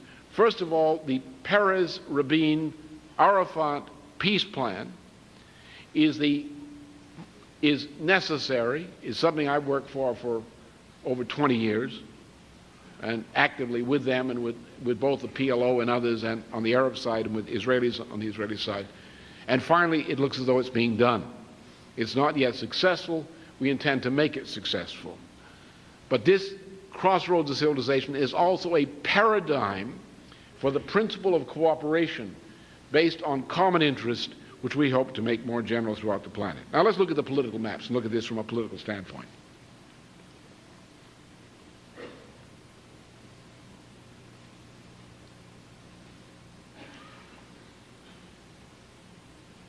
Well, let me just say, while like getting this on, the point that I wanted to make next doesn't need the map. The reason it's necessary to look at these things from the standpoint of maps is that what ordinarily people do in economic statistics is a fraud. That, for example, let's take the case of the four Gulf states, southern Gulf states. If you take the average figures, because of some air bases and other things in that region, will show you that about 4 beds per 100,000 in that area, hospital beds, which looks fairly high compared to most of the country. But you ask Amelia or other people who come from that region, and they will tell you that actually it's a disaster there in terms of hospital access, that the nearest hospital may be 100 miles or more away from the person who needs the treatment. Say, for example, in childbirth care. A woman's coming into childbirth, she has a problem, can she get to a hospital? Well, it's 100 miles or so away. And she has presently probably no official connection to that institution or the people who practice there. So therefore, there is no hospital bed available for this woman. And that's the characteristic throughout a lot of the country. So when someone gives you, well, the average bed per capita, hospital beds, or the average number of physicians per capita, or so forth, or anything else per capita for the United States, that really doesn't mean much. For the person who is sick, or the person who has to buy food, the person who has to get to school, the question is of the actual availability of that facility to the person where they live and where they work. Another thing, for example, which is, you recall from the history of the United States, the deregulation of trucking and rails, which wiped out whole communities in the United States. Because if you cannot have competitive and reliable freight delivery at reasonable prices to an area, a local area, you cannot sustain a competitive industry in that area. Therefore, the industry goes bankrupt. It has to close up. It can't compete. Because the trucks that used to come there go to Cleveland or Chicago. They don't go out in the boondocks, except at premium rates and on irregular schedules. So therefore, when you say the average amount of employment, the average number of workplaces in the country, that doesn't mean much. How many industrial workplaces do I have in East Oshkosh or some town 50 miles outside there? That tells me what the development of the country as a whole is. You take, for example, the case of Nigeria. For years, Nigeria inherited the British system, the colonial system. Therefore, the port city of Lagos had most of the infrastructure of Nigeria. The result was that all of the industries which wished to get into Nigeria or develop there would have to rely largely upon the port city of Lagos. Lagos became an overflowing city like Cairo or Alexandria, which the number of people in that congested areas was impossible to maintain because we didn't have the infrastructural services to sustain that kind of a population and that kind of concentration. So therefore, the development of the entire country was held up because there was not sufficient internal development of the internal aspects of Africa, and Nigeria in particular. So therefore, looking at figures, at data, and taking averages or other ordinary statistical measurements is essentially a fraud. The way to look at data, and we can do it now because computers have become cheaper and they've improved, as we're seeing here, in a sense. Take any map of the world, divide it into its political elements, consider its landscape, its physical geographic characteristics, whether you've got an ice flow on top of it or not. It's hard to plant crops with a glacier on top of the soil, unless you're planting ice cubes. And look and put your data down in the cell area, some little local part, maybe 1/10,000th part of a latitude, degree of latitude and longitude or something like that. Stick your data where it belongs on the map. Put your population figures where the population occurs. Locate the hospital. Don't take the average hospital. Put your hospitals where they are on the map. Study the relationship of the people in that area to the hospital in that area. Put your physician population on the map similarly. Put your industry on the map. Put your transportation system on the map. It looks much different than when you take the averages. Therefore, that's why we're using maps. And now we have the technology at a price which is competitive, shall we say, and we can now do this properly. But in planning the development of infrastructure in particular, locations of industry, development of nations, look at the map. And people have to be geometry and map literate. Well, you got the Eurasian continent now again on there, right? All right, we divide the thing into three areas, Eurasia, because Eurasia represents, in this case, the greatest part of the human population. Most of it's there. We've got over 1 billion people in China. You've got over 1 billion people in the subcontinent area. You've got close to 400 million in Southeast Asia. You've got Japan with about 150 million, so forth and so on. And you look then the European population. That's most of the human population. Furthermore, as you'll see a little bit later, this is the area of the world in which the greatest number of people are underutilized. Therefore, if I can take the people of China, who are still largely a peasant population living on a marginal level of existence, if I can provide those people and the people in India who are still living mostly at a coolie level, the people of Southeast Asia, can make available to them to the modern technology which will immediately begin to improve their productivity and standard of living, I have the greatest growth in rate of total world production possible simply by concentrating on Eurasia. And if I have a system such as the Indian Ocean Pacific Basin system, which is developed, there are some of the figures, the population. You now get a picture of what this China, India, Japan islands section is, including Taiwan, what the potential is here. You get a similar picture on India and that part, and Southeast Asia, which is your basin part. You add the East Africa part, you add the contact of the United States, Canada, and South American, Central American countries, their interface with the Pacific Ocean, that's part of it. So therefore you have most of the world's population is involved in these three areas: the European extension, the Asian extension, East Asian extension of the Pacific Basin to the land bridge, and the crossroads of civilization in the Middle East. For example, in the Middle East, what's that? Well, the Middle East is a port area. You have a port area of sorts in Aqaba. You have a port area at Gaza.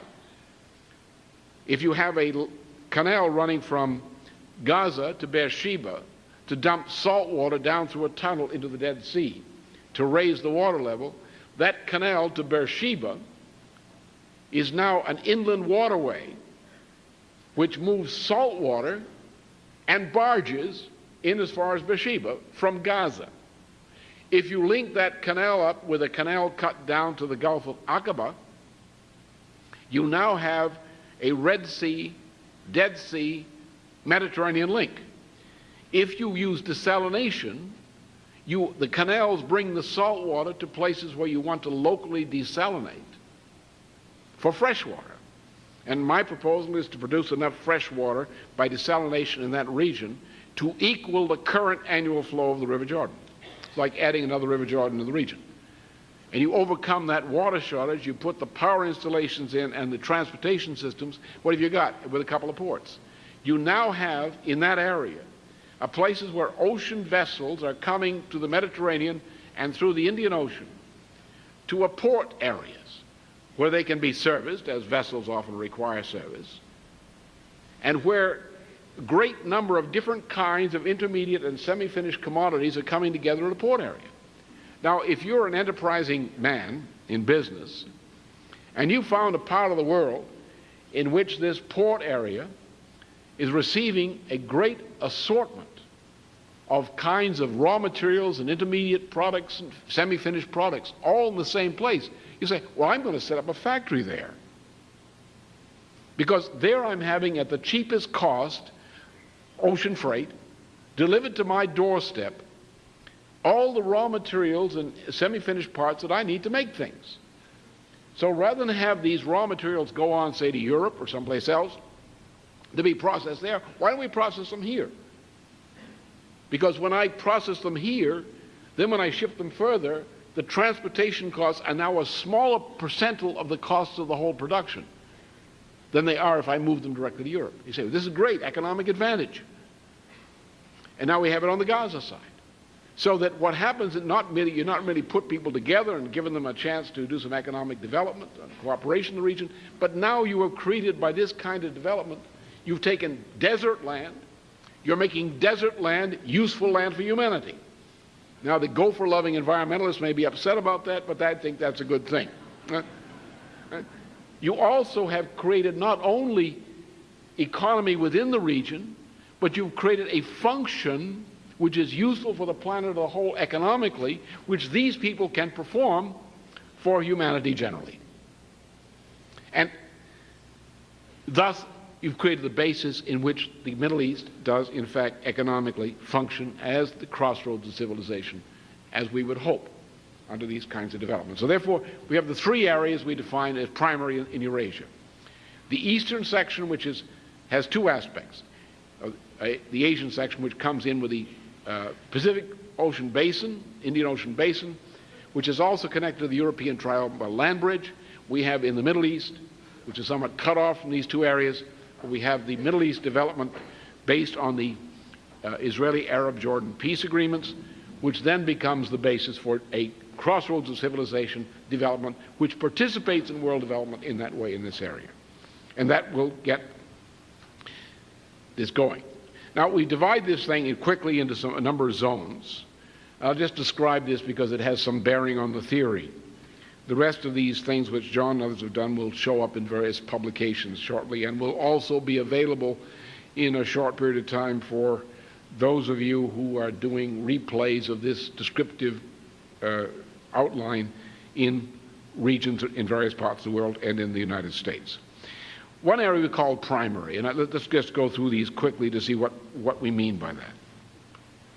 the primary land bridge development zone, which is 1.2100 under A, which he'll get on there shortly. He's got it all in the machine there so you can see it all. I think it's important that some of these maps be shown so it sense of familiarity, a tangible sense of what we're talking about. Okay. So you have Central Europe. Now, Central Europe, we mean France, we mean in the Netherlands, we mean Germany, we mean part of Czechoslovakia, what used to be Czechoslovakia.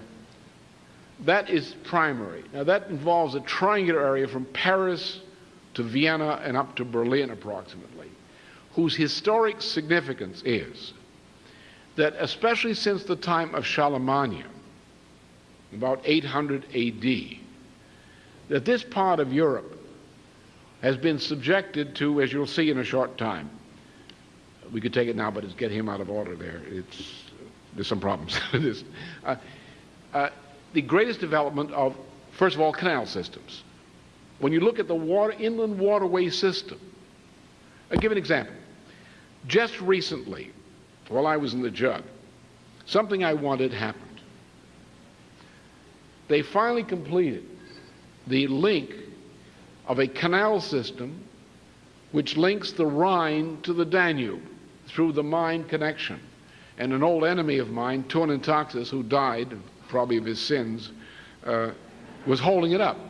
But that was completed. Now you can move a barge from the North Sea, and if you get by the Serbian gunships, you get it all the way into the Black Sea. And it affects all the area in between. You look at the map of the inland waterway system of Central Europe, from France down to the Mediterranean in France, through Germany, now down to the Danube system, down toward Eastern Europe. Then you look at the water system in Eastern Europe, in Poland and the other Eastern European countries and Russia, and you find it's not there. Now, next to ocean-borne freight, bulk transport by barge is the lowest cost per ton and other costs for transporting materials. The only problem with the barge system is the canal system cannot go where rails and roads can go. You can't go with that depth. And you need things transported a little faster than barges will do it. So for bulk freight or stuff that you would warehouse anyway, and you don't care if it takes a little longer to get there, you would prefer to have it moved by barge because you have greater economy for the entire society. Also, the canal system gives you a development potential in the areas where the canal goes. It means these areas are development areas, where otherwise they may not be developable. They also are very good because when you maintain the aquifer system, which canals help to do, you are also benefiting everything generally. So if you look in Eastern Europe, the part that was formerly under Soviet domination, or Southeastern Europe, when you get beyond Slovenia and Croatia, particularly the rest of the Balkans, then you look at Russia, and you look at China, you get a sense of the terrible underdevelopment of rail and water systems. You cannot have modern economic development without inland waterways, together with water management programs, and inland railway systems. The cost of moving goods by truck, the absolute social cost, vastly exceeds by a large multiple the cost of moving the same goods by rail. So in a rational society, you have rail systems which are operating efficiently in as great depth as this is economical. Then you have an efficient transport of goods from rail to truck and from truck to rail over short hauls by roads into the local points that are not serviced by rail. So you have this combination of ocean freight, inland waterways, rail systems, and supplementary highway systems. That is the cheapest and best way to build the transport infrastructure for the economy. Air travel comes in, but is marginal for freight relative to the other means. If we build the new kinds of ocean-going vessels, which we can build, which are high-speed, which use this hydrodynamic method of propulsion as opposed to the screw propeller propulsion, we can get up to speeds of up to 40, 50 knots, much more conveniently, even higher. In that case, we will bring the transport by ocean freight into competition with air freight. Not at quite the same speed, but in terms of economic effects for freight as such.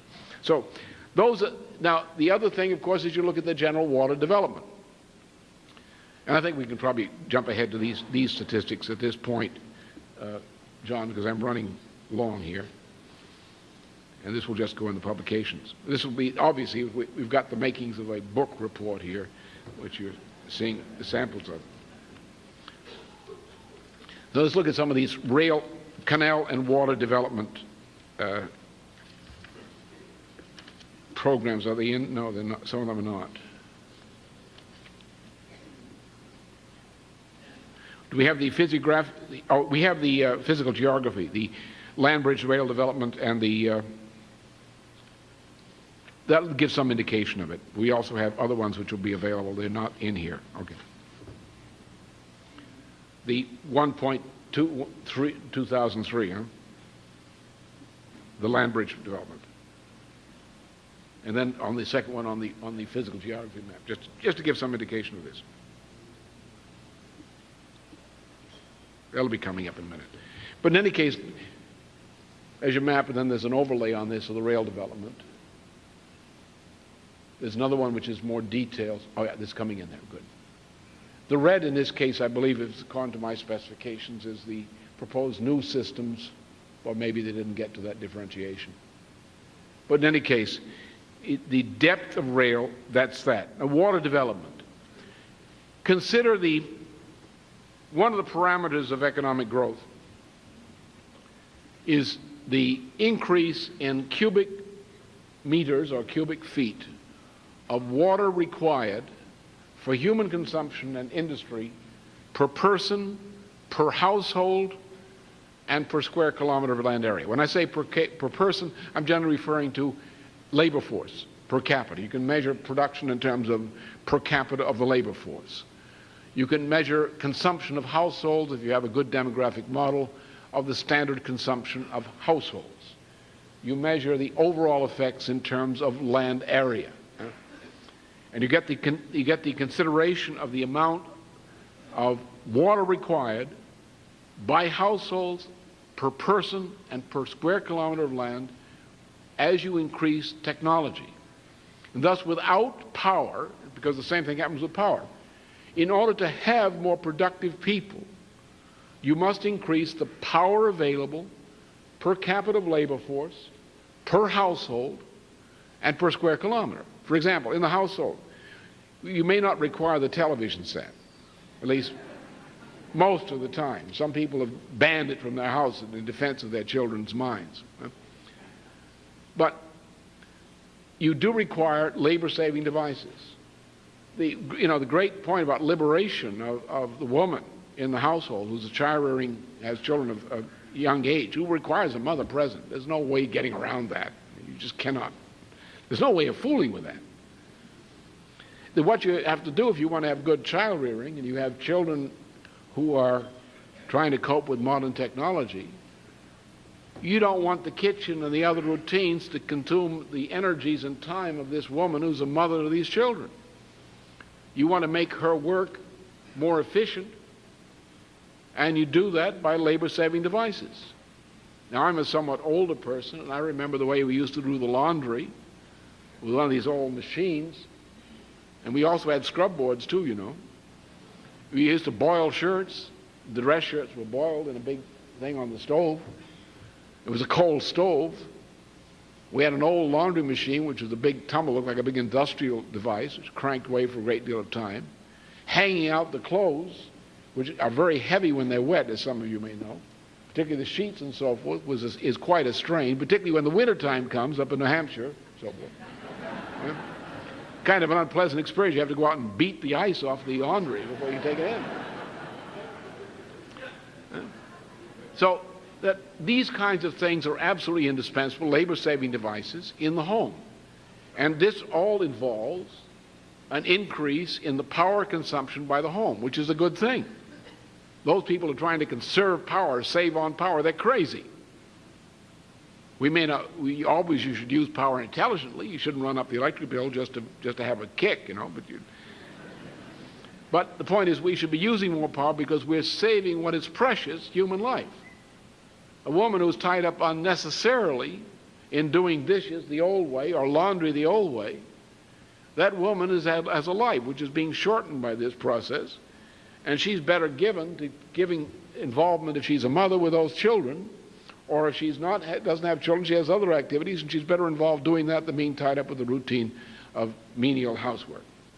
And therefore, in order to improve the standards of living, you do that. Now, if you look at architecture over the thousands of years we're able to see samples of it, you find that architecture has not changed too much.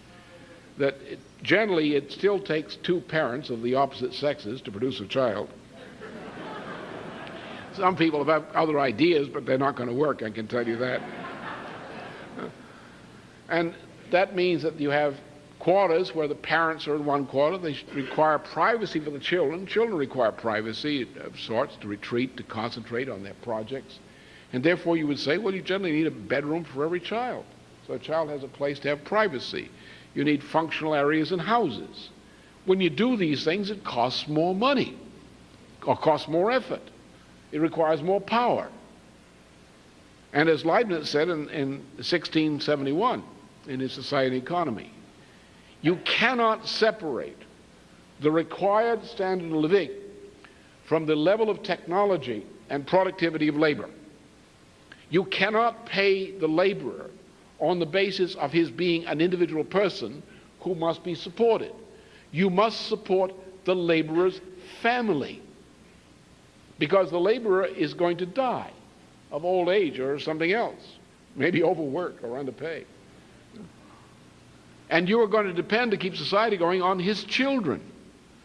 So the cost you have to pay is the cost of producing him by his family, his cost of his wages in maintaining a household and producing and rearing the children. And if you want to have children who are qualified for more advanced technology tomorrow, you've got to have a level of culture, which means also material culture, in the household which permits that to happen. If you underpay people, you're undereducating them. You're destroying them. And therefore, these kinds of considerations have to be taken in that way. Power, more power for production, greater energy flux density. As you go to the equivalent of higher temperature or higher frequencies and so forth, in the kind of power you require to deal with new technologies. Which, for example, when we go into space, as I've said before, we would mine the moon for helium-3. Therefore, for space travel, which is not going to take 2 years and so forth, a round trip to Mars, by chemical rockets, which is rather silly, involves all kinds of problems. You don't want to have a thermonuclear fusion generated propulsion system, ion propulsion system. That requires fusion process. Helium-3 exists in abundance on the moon. The sun has been depositing there for billions of years, so the moon's loaded with the stuff. And you have to put that stuff in your craft, which has some weight. So you have a ratio between the amount of propulsion you can get at certain accelerations and the amount of fuel you're burning, which means that if you're depending upon what you can carry in a ship to make a round trip, you find there's a limit.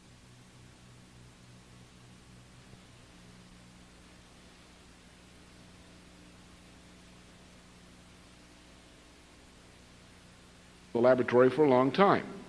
We know some of the physical parameters of these reactions, and we can say in general that the impulse to mass ratio of a matter-antimatter reaction, whatever it is, will be about 1,000 times greater, or 3 decimal orders of magnitude greater, than a hydrogen-3 system. And therefore I put some priority in trying to develop that thing, because I think it would be nice to be able to take a round trip. I won't do it, but maybe some of your grandchildren will. Take a round trip to Pluto and see what it looks like up there. At essentially at 1g acceleration, deceleration. I mean, so it would be a fairly short weekend trip, I think. You can do that. Just calculate. Anytime you get a calculator, calculate what a 1g acceleration, what the speeds that leads to, and what the distances are you have to do. It's great fun. So in any case, that's the general problem. Now we consider developing power stations, developing water projects, developing rail systems, particularly the magnetic rail systems, developing the transport systems and roads, subsidiary roads that go with the transport system, and utilizing to the maximum the degree for agricultural development and industrial development and construction development along the way. We also decide that the right, this is where Clinton is absolutely correct, the right, universal right to health care, to needed health care. We have to provide that not only for the United States, we have to provide that for the world. That requires an infrastructure. We're going to build it. We need universal education. That requires some infrastructure. We've got to supply it. We've got to build more cities out in the rural areas or towns which can expand into cities. We've got to bring industry closer to the rural area, especially in Africa, for example. It has to be done in China. You cannot develop China without bringing industry, not the Chinese people to industry in Shanghai, but industry to the Chinese people in whatever part of the country the family lives. You cannot have a system whereby you break up families when someone in a rural occupation goes 1,000 miles or 500 miles away to find a job in an industry. We know what that is in this country. We know the effects of that kind of thing. So this gives an impetus in the order of magnitude of trillions of dollars equivalent investment in infrastructure in Asia alone, which means you've got a fairly good perspective on keeping this investment going for some time. This amount of effort gives you the feedstock in credit to generate and regenerate industries along the way. You combine this with a new space program of the type we should be developing and some other research programs, and you have the basis for building and rebuilding this planet. And that's the new system in which we in the United States, by participating through the Ocean Project, by participating politically, by participating technologically, we can play a key part in that, in changing the world during the next century. Our main concern, however, and this comes to another subject here, the second principal one, and the third is just a comment, but the second principal is now. I referred at some length and repeatedly as necessary to this concept of Imago Dei and Capax Dei, as they're called in Latin. The fact that the only thing that makes man, the only thing that makes man knowably, demonstrably, provably in the image of God, and the only means by which we can know with scientific certainty that we know and can prove the existence of God, is the demonstration in us of those powers of creativity which we associate with discovery, revolutionary discoveries of principle in mathematics and in physics. Now, what I want to do first of all is just indicate by something to which my wife somewhat objects, which I've used before, but I think is very indicative of what we mean by creativity, how you can locate it. Because I talk about creativity to people and they don't know what I'm talking about. They say they think they know what they're talking about, but they don't. You know what it's like, the teacher who knows that the student tells you they know what you're talking about, and you really know this poor little guy doesn't. And the problem is he doesn't want to admit that he doesn't know. So he's telling you some song and dance that he learned in the back of the book someplace. All right, let me take a popular subject. One farmer meeting a friend of his from the city, and the city fellow says, Henry Kissinger's a dog. The farmer says, no, he's a pig. Now, involved in this discussion between the two people, and they're both sane and they're both right in a way, is a demonstration of the principle of human creativity. So whenever you hear a farmer referring to Henry Kissinger as a pig, or perhaps to George Bush in a similar way, you know that you're dealing with a fellow who's intelligent, who's in the image of God.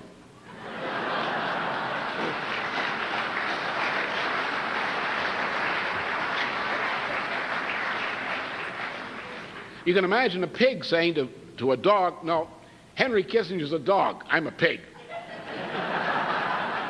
And the dog responding in kind.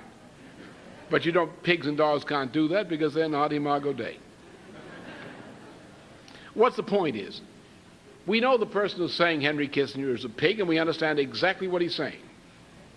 We know the man who's describing Henry Kissinger as a dog, and we know exactly what he's saying. We can say you're both right. The issue is that Henry Kissinger is an object on the one hand, which has the form of man. A pig is the form of a pig. A dog is the form of a dog. It's very convenient they keep these things necessarily separated. You don't get confused. These are sensory objects. These are mental objects which we derive from sense perceptions.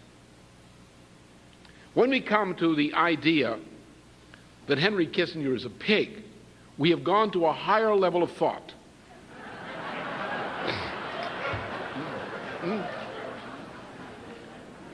What are we saying? We're saying Henry Kissinger is beastly. That he is a man who has the form of a man, but a behavior which would be considered tolerable only in a beast. And the question is he a rat, a pig, a snake, or whatever? Maybe an insect. Maybe bird food, should we say. So what we're doing in this case is we are communicating a different kind of an idea than a sense perception. We're communicating an idea, as a mental object. We're looking at an idea in the same way we would look otherwise at a sense perception. That obviously, what makes man different than the animal is man's ability to perform scientific and related operations to change human behavior, to make decisions which are based upon reference not to merely sense objects, but to mental objects. The crucial issue between the Aristotelians and the Christians over the past 500 years has been this issue. Or it's even older than that. It came up in the form of John Wenck's attack on Nicholas of Cusa some time before then.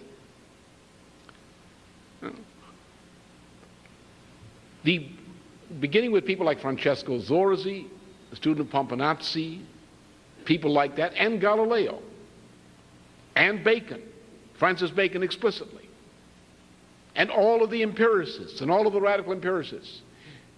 They denied and opposed, as did Kant, denied the right of human beings to make decisions in terms of judgments based on reference to ideas which are mental ideas, like the idea that Henry Kissinger is beastly. It said you must come back always only to sense perceptions. That's the meaning of the word empiricism. Then radical empiricism said you must throw out all morality. That was in the middle of the century. That started with Adam Smith and people like that.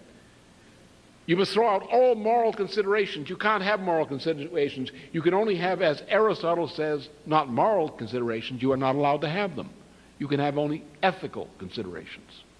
You want to read real evil. You read Aristotle's Ethics, which is dedicated putatively to his father Nicomachus, and his Politics. You want to see evil that reminds you of Henry Kissinger? There it is, Aristotle. You are not allowed to introduce morals into matters of public policy. Not morals as a list of do's and don'ts. That's not morality. That's childishness. But morality in the sense of principle. You can only have ethics, that you must premise everything upon nothing but sense perceptions in a form of calculation and relation which is modeled upon the arguments on motion by Galileo Galilei, who was a brainwashed zombie for the Venetians. Thus, the issue of creativity is the central issue of all policy. The Golden Renaissance was based on the notion of creativity, which is argued at some length in Cusa's De Docta Ignorantia and all the other writings. Plato's work entirely is on the subject of creativity. Most commentators on that, of the British school, the Oxbridge type, or of the Warburg type called the Marburg school, named after Warburg, the Cassara type. This is all garbage, complete fraud. That Plato deals entirely with the principle of hypothesis, and hypothesis means nothing other than a creative discovery of principle, which is a provable principle of discovery, change in the form of operations. This is human nature. This is the seat of morality. This which teaches us from our own experience that we're in the image of God. Take some other examples. I use in Germany, where the poem is well known, because Goethe, I used this years ago, back in the 1940s, early 1950s. Much of Goethe poems, which had been set to music by composers such as Mozart, Beethoven, and Schubert, and used that as a principle, as a standard of dealing with the problem of creativity from the standpoint of the arts. Goethe is a very simple fellow. He's not a very profound person, but he does know what creativity is. And his short poems, especially his short poems and strophic poems, are models of creativity. And there's a poem called My Lied, which you can find out there. It's also in other literature, but let me just describe what the My Lied signifies. That the poem goes on, couplet after couplet. It's a fairly simple poem. Then the last couplet changes the meaning of the entire poem. This is called metaphor. When I am speaking of Henry Kissinger as a pig or a dog, I'm employing metaphor. Metaphor is not a form of literary elegance. Metaphor is a mechanism by which human beings communicate with one another about mental ideas as opposed to sense ideas. In sense object, I can point to a glass, I can point to this object, I can point to that object. So sense objects are essentially pointing objects. Mental objects you cannot point to except by setting up a situation and saying things like Henry Kissinger's a dog. You know what I mean. So I'm using this device of metaphor, Henry Kissinger's a dog, in order to point your attention to a mental object which exists in my mind, which my statement will help you to provoke in your mind. So now we both know what we're talking about. As the farmer knew when he said, no, Henry Kissinger's a dog, to the guy who told him in the city, Henry Kissinger's a pig. They both knew what they were talking about. So they could have a very interesting debate about this subject because they both knew what they were talking about. So instead of pointing by saying this noun means that object, the way we communicate mental objects is by structures in language which have the form of metaphor. For example, idiots would argue that the person who outlawed metaphor from the English language, Francis Bacon, was the author of Shakespeare's drama. Shakespeare's drama is nothing but the flow of metaphor, the thing that Francis Bacon explicitly outlaws. In music, the same thing. When there's a principle of development, and you will hear some sample of this here, when you hear a spiritual which has been redone, an African-American spiritual, which has been redone as a folk song, in the same classical treatment which Brahms gave to folk songs in Germany, by the same method, what you're seeing is that the musician recognizes in a folk song a certain intrinsic beauty, which that musician is trying to bring forth in a richer way, in a way which is consistent with the implicit intent of the folk song. Therefore, he fixes it musically so that the metaphorical aspect of the poem is brought forth in the song. He actually improves the poem by a principle of development. The so-called principle of thorough composition in music, which is begun by the work of Haydn and Mozart at the beginning of the 1780s, which continues through Brahms and is picked up by Dvorak, in this case of the African-American spiritual, is real classical music, not because it's old. Classical is not old. I'm not classical, I'm old. My mind is classical, and that's younger, right? Classical means based on a principle, a rational, creative principle of reason throughout.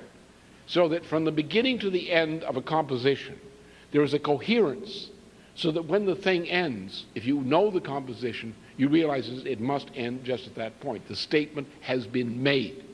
The statement of a metaphor has been made.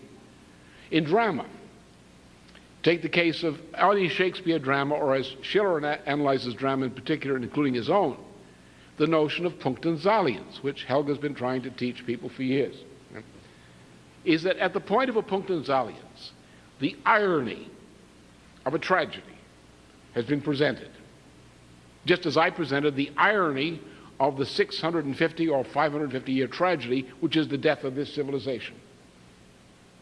The fact that evil was able to parasitize upon the good, and that the people were unable to resist the evil sufficiently to get rid of it, dooms the civilization. The proposition that I've laid out to you of putting the old system into bankruptcy and launching a new system on the basis of an infrastructure development program under new credit principles, which are actually old ones, those of the founding fathers of the United States, or the founders of the Federal Republic. This is a Punktensalienz. It is the idea which enables us to leap from the tragedy-ridden, bloody side of this side of the river to the other side of the river, which is not paradise, but the hope and opportunity for development. So when a drama comes to that point, a creative principle is posed, an implicit solution to the tragedy. The tragedy consists in the inability of the actors in the drama to bring the drama to a successful conclusion by applying that discovery. The power of tragedy lies is that the audience, which has been attentive, has realized at the Punktensalienz that a solution existed. The audience then, from that point on, traces the failure of the principal actors to act upon that solution and goes down to the end of the drama, the doom of all involved because of the failure to act creatively on the solution to the problem. And thus all great drama, what does it do? If you go to a theater of a great, good performance, not in the Brechtian style, of a Schiller tragedy, you will come out of that drama as members of the audience better persons than you went in, because you have learned something about yourself and about society from that experience. The same thing is true in music. The same thing is true in great poetry. The same thing is true in great painting. Explain to me why, in Leonardo da Vinci's Virgin of the Grotto, there are two sources of light depicted in that painting. It's an irony. It's a higher expression than Henry Kissinger's A Dog. It's a metaphor in painting. Great sculpture, great art, great photography, anything that is done well by human beings, which is based on a principle of rational, creative composition to present a metaphor which communicates an idea to another human being in a creative way. That is the principle. Now, for example, let's take a simple example of what this principle means in practice. Let's take our schools. Throw the textbooks out, because the textbooks mostly lie anyway, especially in mathematics and physics. And have the children do what the students of the Brotherhood of the Common Life did, to go through a succession of experiences of discovery, to consciously re-experience the act of discovery of the people before us, thousands of years before us, hundreds of years before us, 100 years before us, on which modern civilization and ideas are based, so that the child can walk out of the classroom with a sense of having re-experienced the mental act of discovery of some of the greatest minds in all history before him or before her. Now, these minds, these musicians, these poets, these painters, these scientists, these theologians, live in that child's mind, like characters, as I said, in the School of Athens, in the Signatura, in the Vatican, or the famous mural by Raphael. They live in the mind. I have such people living in my mind. They're all over the place, a big crowd there. All of whose thought and discovery I've re-experienced at one point in my life, and these are my conscience. These are my advisors, my committee of advisors. I must do nothing which is shameful in their eyes. They're watching me all the time. They're there. I created them. I brought them back to life by recreating the parts of their mental experience. And they're watching me. Everything I do, they criticize me constantly. They scowl at me. They make faces at me. They do. Therefore, that's what we want in education. We want the child to know all the aspects of life which are creative. Classical poetry. You don't tell them, say, we got to give equal time to bad poetry. We don't have to give equal time to bad poetry. Child wants bad poetry, they'll read it under the porch. Right? Music. Child should have musical development early on. It's very important for a child. A child should learn history, should learn drama, should learn all of these things. They should re-experience ancient people discovering what a solar year is, or some of that. So the child has a sense of education, not of learning a bunch of facts. The child has a sense of experiencing the creative activity of mankind.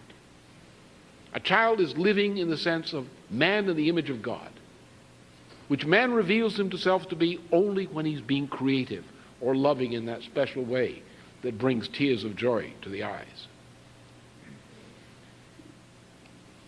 What has happened to us, to our civilization, since the Council of Florence, is that the Venetians and their followers, the empiricists, the positivists, and so forth, have run a campaign typified by Pomponazzi, by Francesco Zorzi, by Francis Bacon, by Galileo, by Newton, by Locke, by Hume, by Adam Smith, by Jeremy Bentham, by Mill, by Norbert Wiener, by John von Neumann, etc., Bertrand Russell, etc., have run a campaign to outlaw from the formalities of science and art any recognition of the actuality of the mental creative thought. That's the work of Kant. His critiques were all dedicated to that. That's the work of every empiricist philosopher. That's the work of John Dewey in education. That's the function of Howdy Doody. That's the philosophy of Bozo. Eliminate creativity. Facts, facts, facts. Calculate. Statistics. Facts, facts, facts. You have B.F. Skinner. Why did anybody ever allow B.F. Skinner to be put in any institution other than a mental institution? That mean-minded pigeon torturer.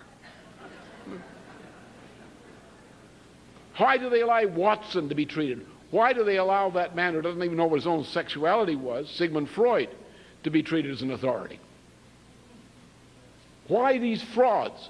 Freud ran a hysterical campaign against creativity. He was a follower of this positivist Mach. He was a general evil-minded degenerate, albeit a clever one.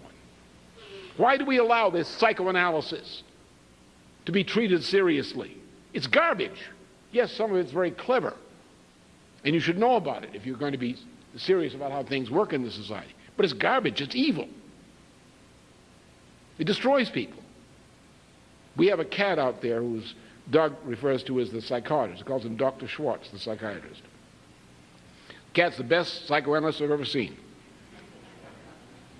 He solves his patients' neuroses by eating them. The mice and the birds that are his patients. So the thing comes up in mathematics. You get absolute consternation, hysteria among scientists. You have people teach chaos theory. Chaos theory is nothing but this same stuff.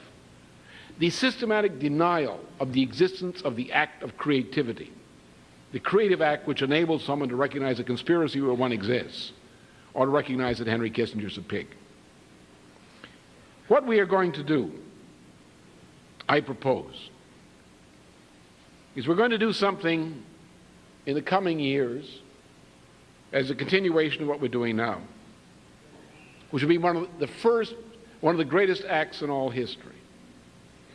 Never before in history has a doomed civilization such as ours, and this is a planetary civilization at present, no other time has a civilization of ours ever come to an end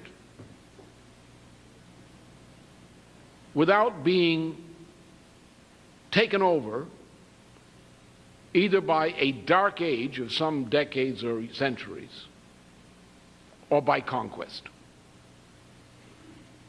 That if we were going according to averages, batting scores, we would say that this entire planetary civilization will end before the conclusion of this century, probably in a year or two. And that for a period of 50 to 100 to 200 years following, this whole planet will go through a dark age in which the level of population will fall to several hundred million people. That nearly everybody's family will be wiped out. There will be no grandchildren, no great-grandchildren, for most, for virtually anybody. Is that what will occur? I say this is an unacceptable prospect.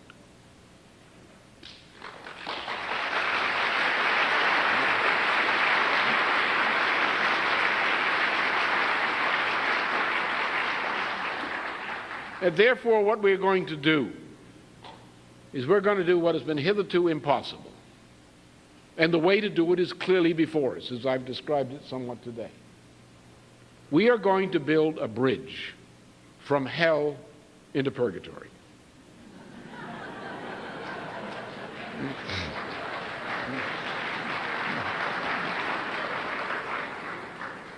A bridge from this side of the river, which is doomed, which is the plague land, the pestilence land, the AIDS society, into the other side of the river of chaos, which is a new society.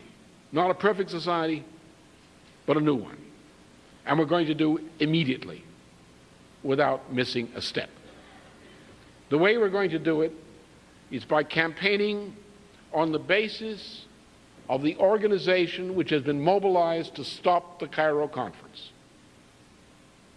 The conference is not about condoms or obstetrical needles, even though that's a minor subject, relatively speaking, in the conference. The major subject is whether the Venetian oligarchy, typified by Prince Philip and his family, has the right, through the Eugenics Society of the UN bureaucracy, through the World Wildlife Fund, the cannibals organization, to impose upon this planet a control of population in which the peoples of Africa have their populations controlled the way game wardens control a deer population in the United States or elsewhere, or the way Kruger Park was used to kill 100 million elephants were killed in the name of saving the species. A rhino population was reduced from 100,000 to 2,000 in the name of saving the species. And the game wardens sold the elephant meat to the miners. Right? And Russell Train, I understand, that was one of the big game hunters who killed the elephants to save the environment. Their objective is to reduce the human population to less than 700 million people. And they hope to secure, through a series of conferences, including the Cairo Conference, the Copenhagen Conference, the Beijing Conference on the Family, the ability to bring that authority through a supranational institution down upon mankind with the head of a pack of rats called NGOs and the UNO bureaucracy.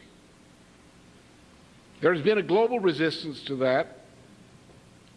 The Vatican organized a resistance. The Pope acted pretty much like Lazare Carnot. He got the cardinals out of the barracks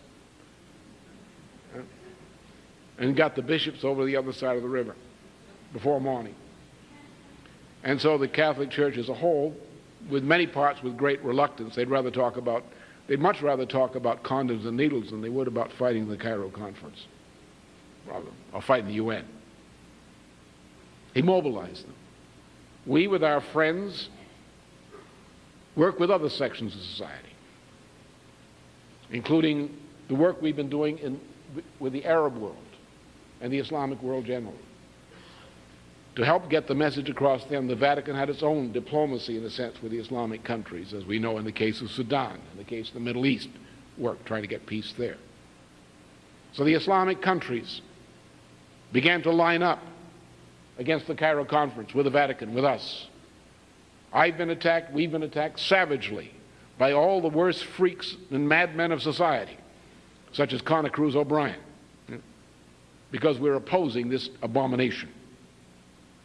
But today we find country after country is withdrawing from this Cairo Conference. It is not dead, the conference. Evil still exists, but we've impaired it. We have launched a counter-movement. That counter-movement must take a new form. And this is what I say is the only issue of any importance to any of us, at least any of us who are sane. All other issues are completely subordinate to this issue. We must mobilize the people of this planet for the kind of transition which I've indicated in rough outline here today. We must leave hell for purgatory. And we must begin to build the bridge to get there, sort of a new alternative to Noah's Ark. To get out of Sodom and Gomorrah and places like that. We must realize that what you've seen in the movement against the Cairo Conference is the expression of a global planetary potential for human beings to arise and say, we don't want this. We don't want any more Rwandas. We don't want the British colonial secretary, called Overseas Development Secretary, conducting mass genocide against Rwandans using the dictator of Uganda, who's our puppet, to do so. We don't want this. We don't want Lon Rowe in Africa. We don't want De Beers Oppenheimer anymore in Africa. We want these people out of there. We don't want them doing this to Mexico or Central America or South America. We want them out of there. We want these swine out of there now. Anybody who supports this stuff is not our person. They're not with our cause. They're the enemy cause. You want to talk about Nazi Germany? Well, let's talk about Hitler. Let's talk about who really put Hitler into power. Let's talk about who defended him until the war started, or virtually started. And the war was their purpose in putting Hitler in there. Let's talk about what was done after the war, about how a few scapegoats and a few innocent Germans were crushed, but the real perpetrators were never touched. Think about the word never again,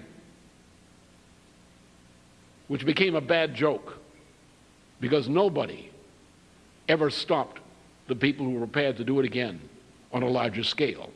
The same Harrimans, the same Darwins and Huxleys in Britain, the same Morgans, the same Bushes, Prescott's son, George, who put Hitler into power before, who perpetrated that to which we said never again at the end of the war. They're doing it again.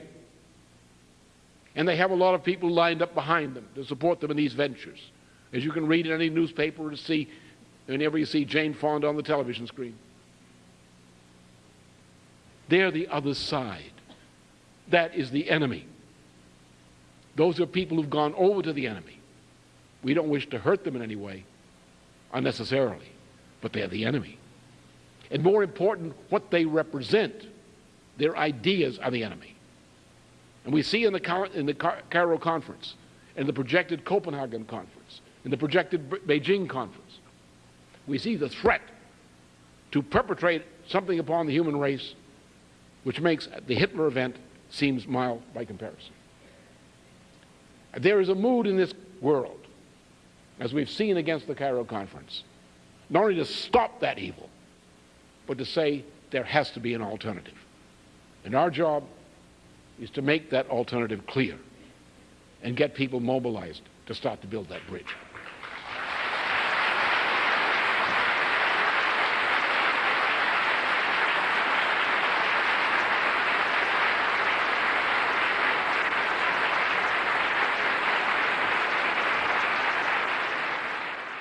Suddenly lose their financial power. What if these banks go bankrupt? What if the IMF is liquidated? What if the international monetary institutions don't function? What if there's no facility by which these institutions can exert their power over society? Something like that which happened during the 14th century, the so-called Dark Age.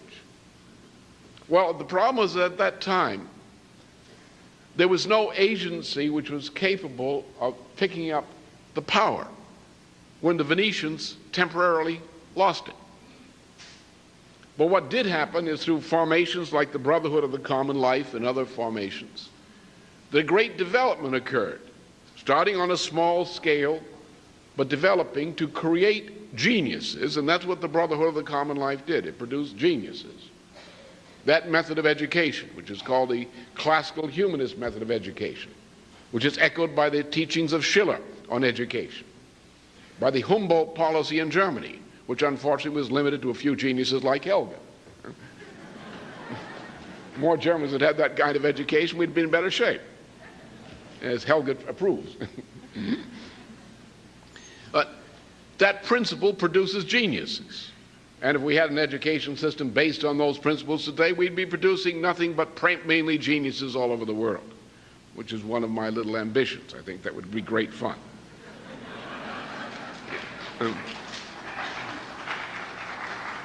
When you get into a conversation with a stupid journalist, you really appreciate the importance of turning people into geniuses.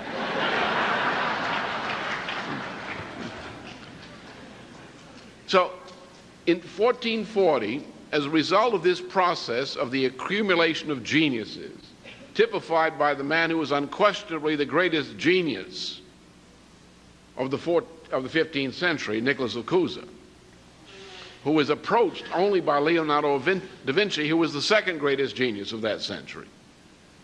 And if you take those two, plus Kepler, plus Leibniz, those are the greatest men of all the past 550 years.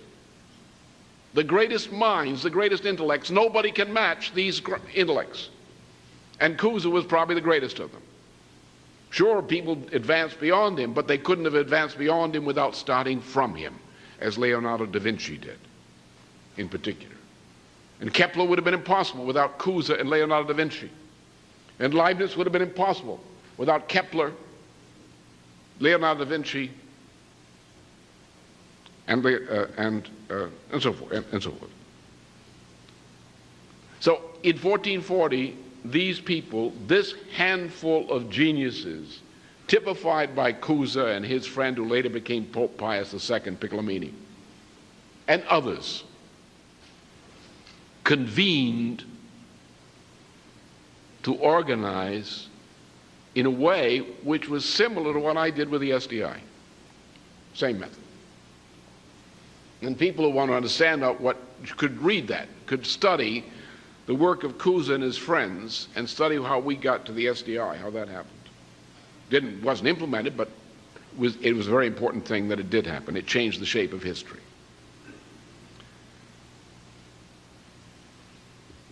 But the Venetians had not crushed. The Venetians came back. The Venetians organized against the Council of Florence and have continued to organize against the Council of Florence to the present day. Unfortunately, when the Europeans, remember the first nation state that was established by Louis XI, Louis XI, in France. It was done by, he was directed and trained by the people around the Council of Florence. They were unable for various reasons to get the first nation state of the modern form in Italy, so they conspired to bring it about in France. When Louis was successful in forming the first nation state in France, this encouraged a group which are typified by the Oratorians in that period and later to take over England. They used Henry VII's Tudor to start to build a nation state echoing that of France. In England, there were efforts which were encouraged in Spain to try to create a nation state in Spain in the same way, which is very crucial in leading to the unification of Spain in 1492 and the evangelization as well. These kinds of motions, the idea spread into Germany and elsewhere.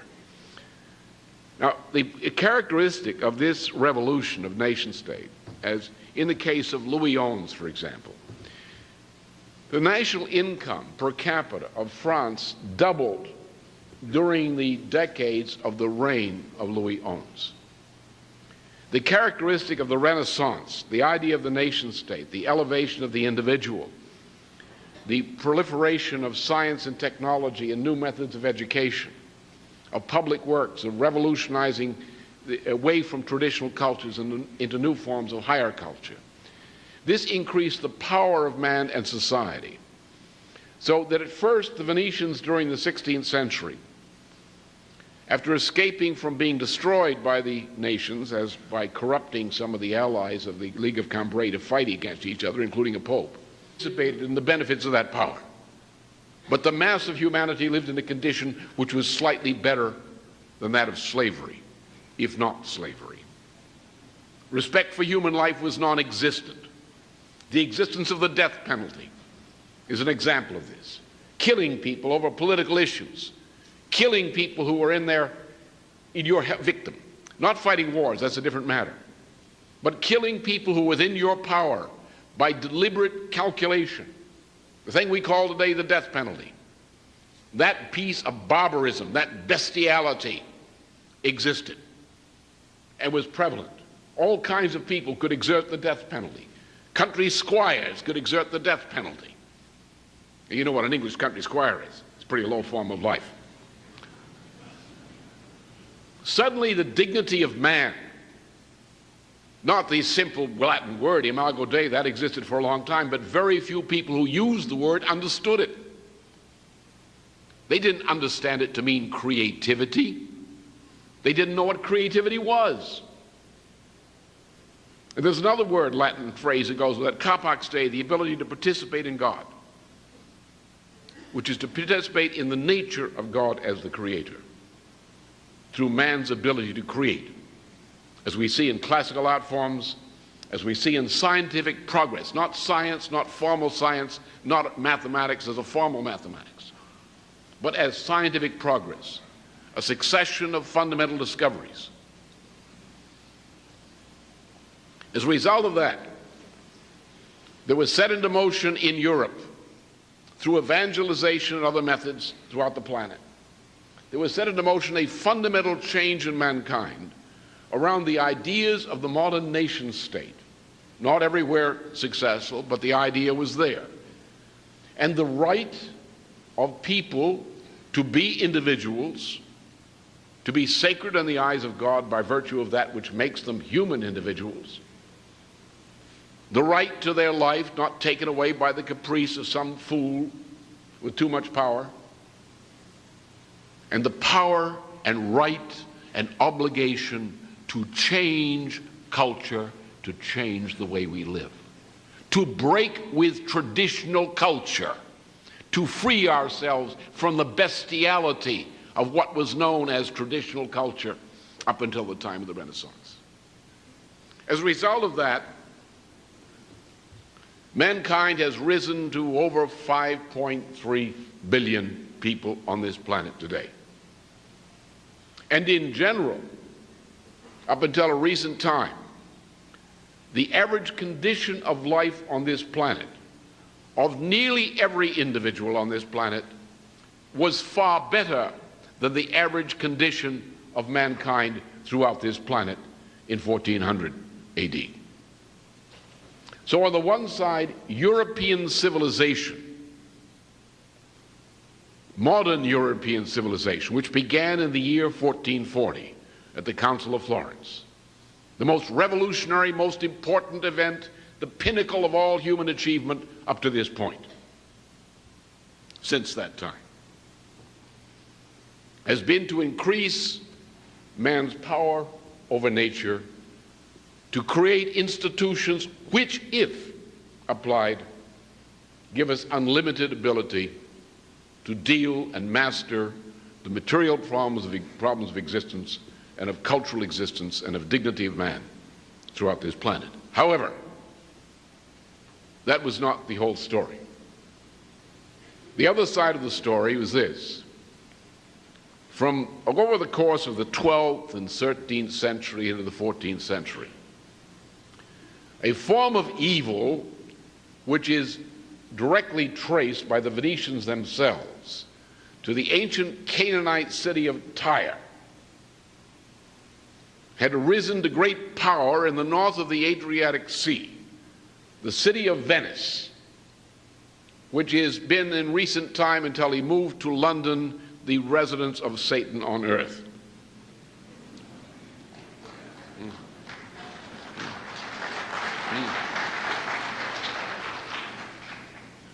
These people grew great power. They built a maritime power in the image of ancient Phoenicia, which is Canaan. Phoenicia is a Greek word. The people of that region were called the Canaanites. And the center of evil was Tyre. Tyre was destroyed by a great man, Alexander the Great. But the principle of Tyre lived on.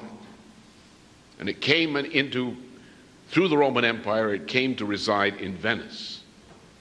And from about 800 AD on, Venice was an increasing power in the Mediterranean.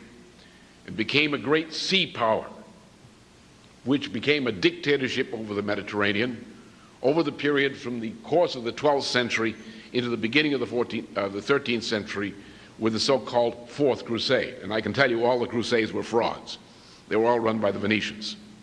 Nothing to do with Christianity, they had to do with something else. The Fourth Crusade was organized by Venice to conquer and loot Byzantium, which is its major competitor.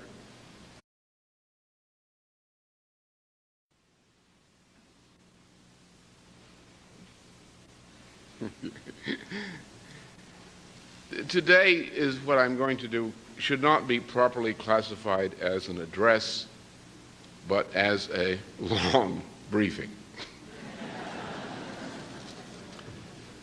Because this is the nature of a report, and my effort to give you, with the aid of some other material available, a briefing on the most important issue, the most important fight, the most important opportunity which exists for every nation and for every individual person in the world today. The fight which I am going to outline to you is the only fight worth fighting. No other issue is important, because all of the important issues otherwise are subsumed under this one. What I have to say to you will be divided in three parts. And very early on, we'll get into some presentations of some maps. But let me describe what the three parts are and how they come together. We have come to the end of a 650-year cycle in European and in world history. Within a short period of time, it may be weeks, it may be months, it may be 2 or 3 years. I doubt it will be longer than months or a couple of years. The entire financial and monetary system of this planet is not merely going to collapse, it is going to disintegrate. There are two ways that this system will be terminated.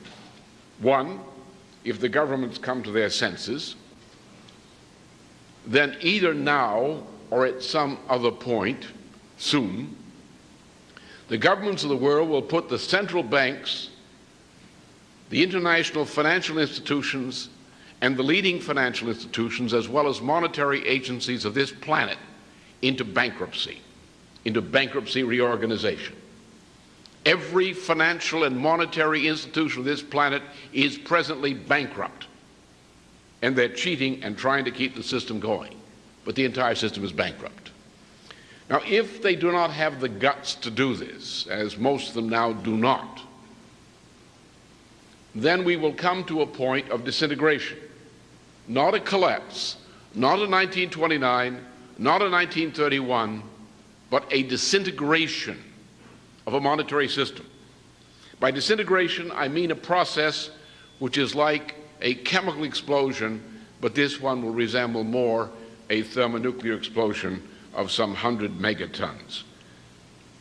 It starts with what the Russians call the Kolmogorov equation, when reverse leverage applied to an international financial bubble begins to act, and you get a chain reaction, explosion, so that one morning the banking system is there, the market systems are there, and within 24 hours or 72 hours at the most, the entire world banking system, the financial system, the monetary system has not merely collapsed, it has disintegrated, in the sense that the bank does not function anymore. The monetary system doesn't function anymore. Terms of trade no longer exist. Payments among international and national institutions, private and public, no longer exist. Chaos exists.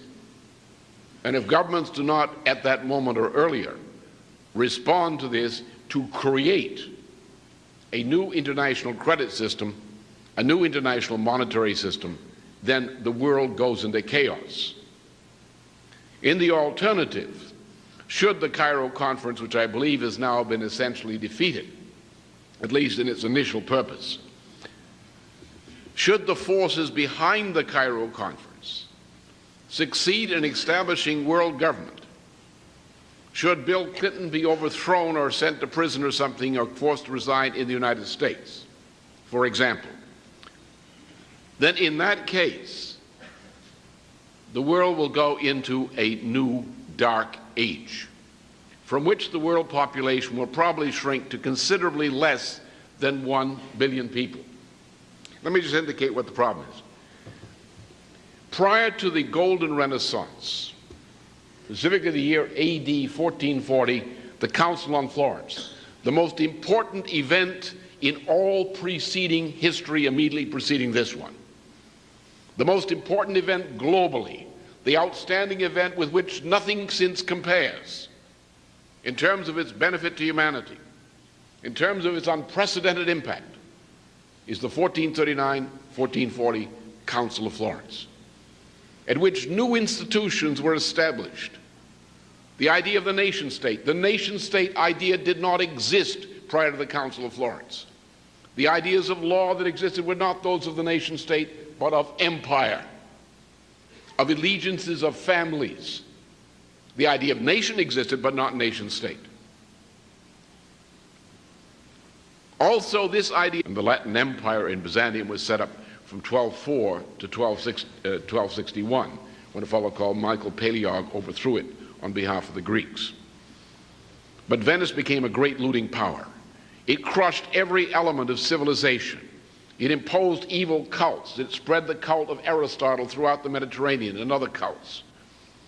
It looted everything. It imposed its debt every place. It manipulated nations into making war on one another. They weren't real nations, but they were whatever passed for at that time. They plunged Europe into war and usury and looting and bestiality and cruelty. And nothing could seem to stop it.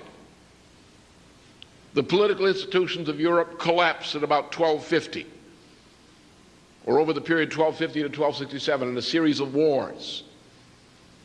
A leading figure of the late 13th century and early 14th century, Dante Alighieri, typified those who fought desperately to save civilization from this pestilence of Venice and the Venetians' Mongol allies, who are attacking Europe from the west, from the east. Venice's power grew. Dante was probably murdered by the Venetians after a trip into Venice and its area. The ideas of Dante lived on through various networks. Not only Dante, but there were great Franciscans and others who continued the tradition, the Augustinian tradition, and developed it then as before. Then in the middle of the century, the 14th century, the whole system collapsed in a chain reaction of bankruptcy, starting with the King of England discovering, by checking with his priest, that not only was usury a mortal sin, but that he, as the King of England, by continuing to pay his debts to usury, was actually contributing to the eternal damnation of the soul of his creditors.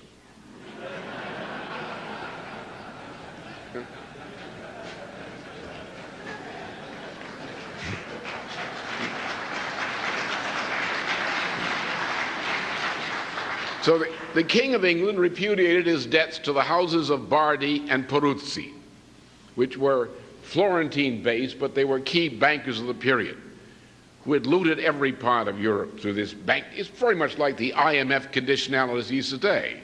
As a matter of fact, the IMF conditionalities are a repetition, a continuation of the Venetian tradition. They are evil. The people who run the IMF are evil. The bureaucrats of the IMF as a collectivity are purely evil. They are mass murderers. They have already killed far more people on this planet than Adolf Hitler succeeded in doing. They are wiping out the people of developing countries. What they've contributed to with their English masters, including Linda Chalker, who is the colonial minister, they call it overseas development now, but she's really the colonial minister from the House of Lords, who was given to us by Lady Thatcher, who is reputed to be a witch because she succeeded in transforming a merely bankrupt England into a rubbish heap. And also because of the way she handled her pet cat, George Bush. Who, by the way, is no friend of mine.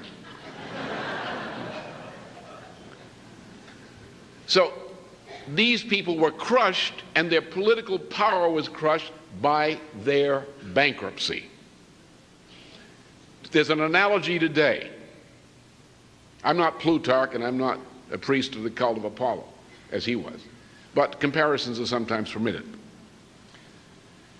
Today, as then, in the middle of the 14th century, the new Venetian Empire, which is the British Empire, or the Anglo-Dutch Empire, or whatever you want to call it, it's the same thing, is based on financial power. All finance and monetary systems today are divorced entirely from trade and production. They're engaged in pure speculation, in usury, debt as a form of usury, the looting of countries, of whole regions of the world, the power of the ruling oligarchy, which are like Venetian families, Ford Foundation, this foundation, that foundation. This is what runs the United States, not the government. This is what runs the world, not the governments. The governments are run by these powerful families and their oligarchical connections, who control the Washington Post. They control the New York Times. They control the 3 TV networks. They control Jane Fonda. She might not admit it, but she's a real right-wing fascist, that Jane.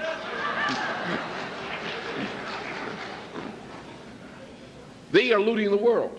They have great power. People are afraid of them. They're afraid of the press. The Congress is afraid of the press. The Justice Department is controlled by these families.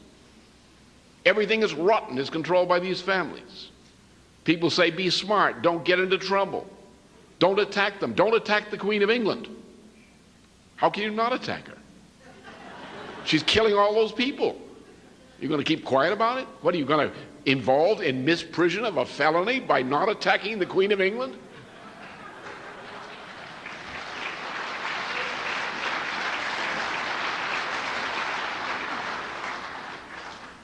So the time has come, we say, well, what if these people's nation state was tied to another conception of the great Nicholas of Cusa, the idea of modern science. The roots of modern science were established essentially by Plato's Academy at Athens, and were elaborated as to geometry and other matters between about 400 BC and 200 BC. A period concluding with the murder of Archimedes by the Romans and of the death of Eratosthenes, one of the great mathematicians of the Council of the Academy at Athens, one of the last of them. But science as such never existed, even though there were many contributions toward what later became science prior to 1440 AD. The idea of the universal intelligibility of all matters of policy coming to the attention of mankind, the intelligibility of the idea of God, that is not a blind, arbitrary belief, but is something one can know with certainty as a scientific fact. This idea of science did not exist.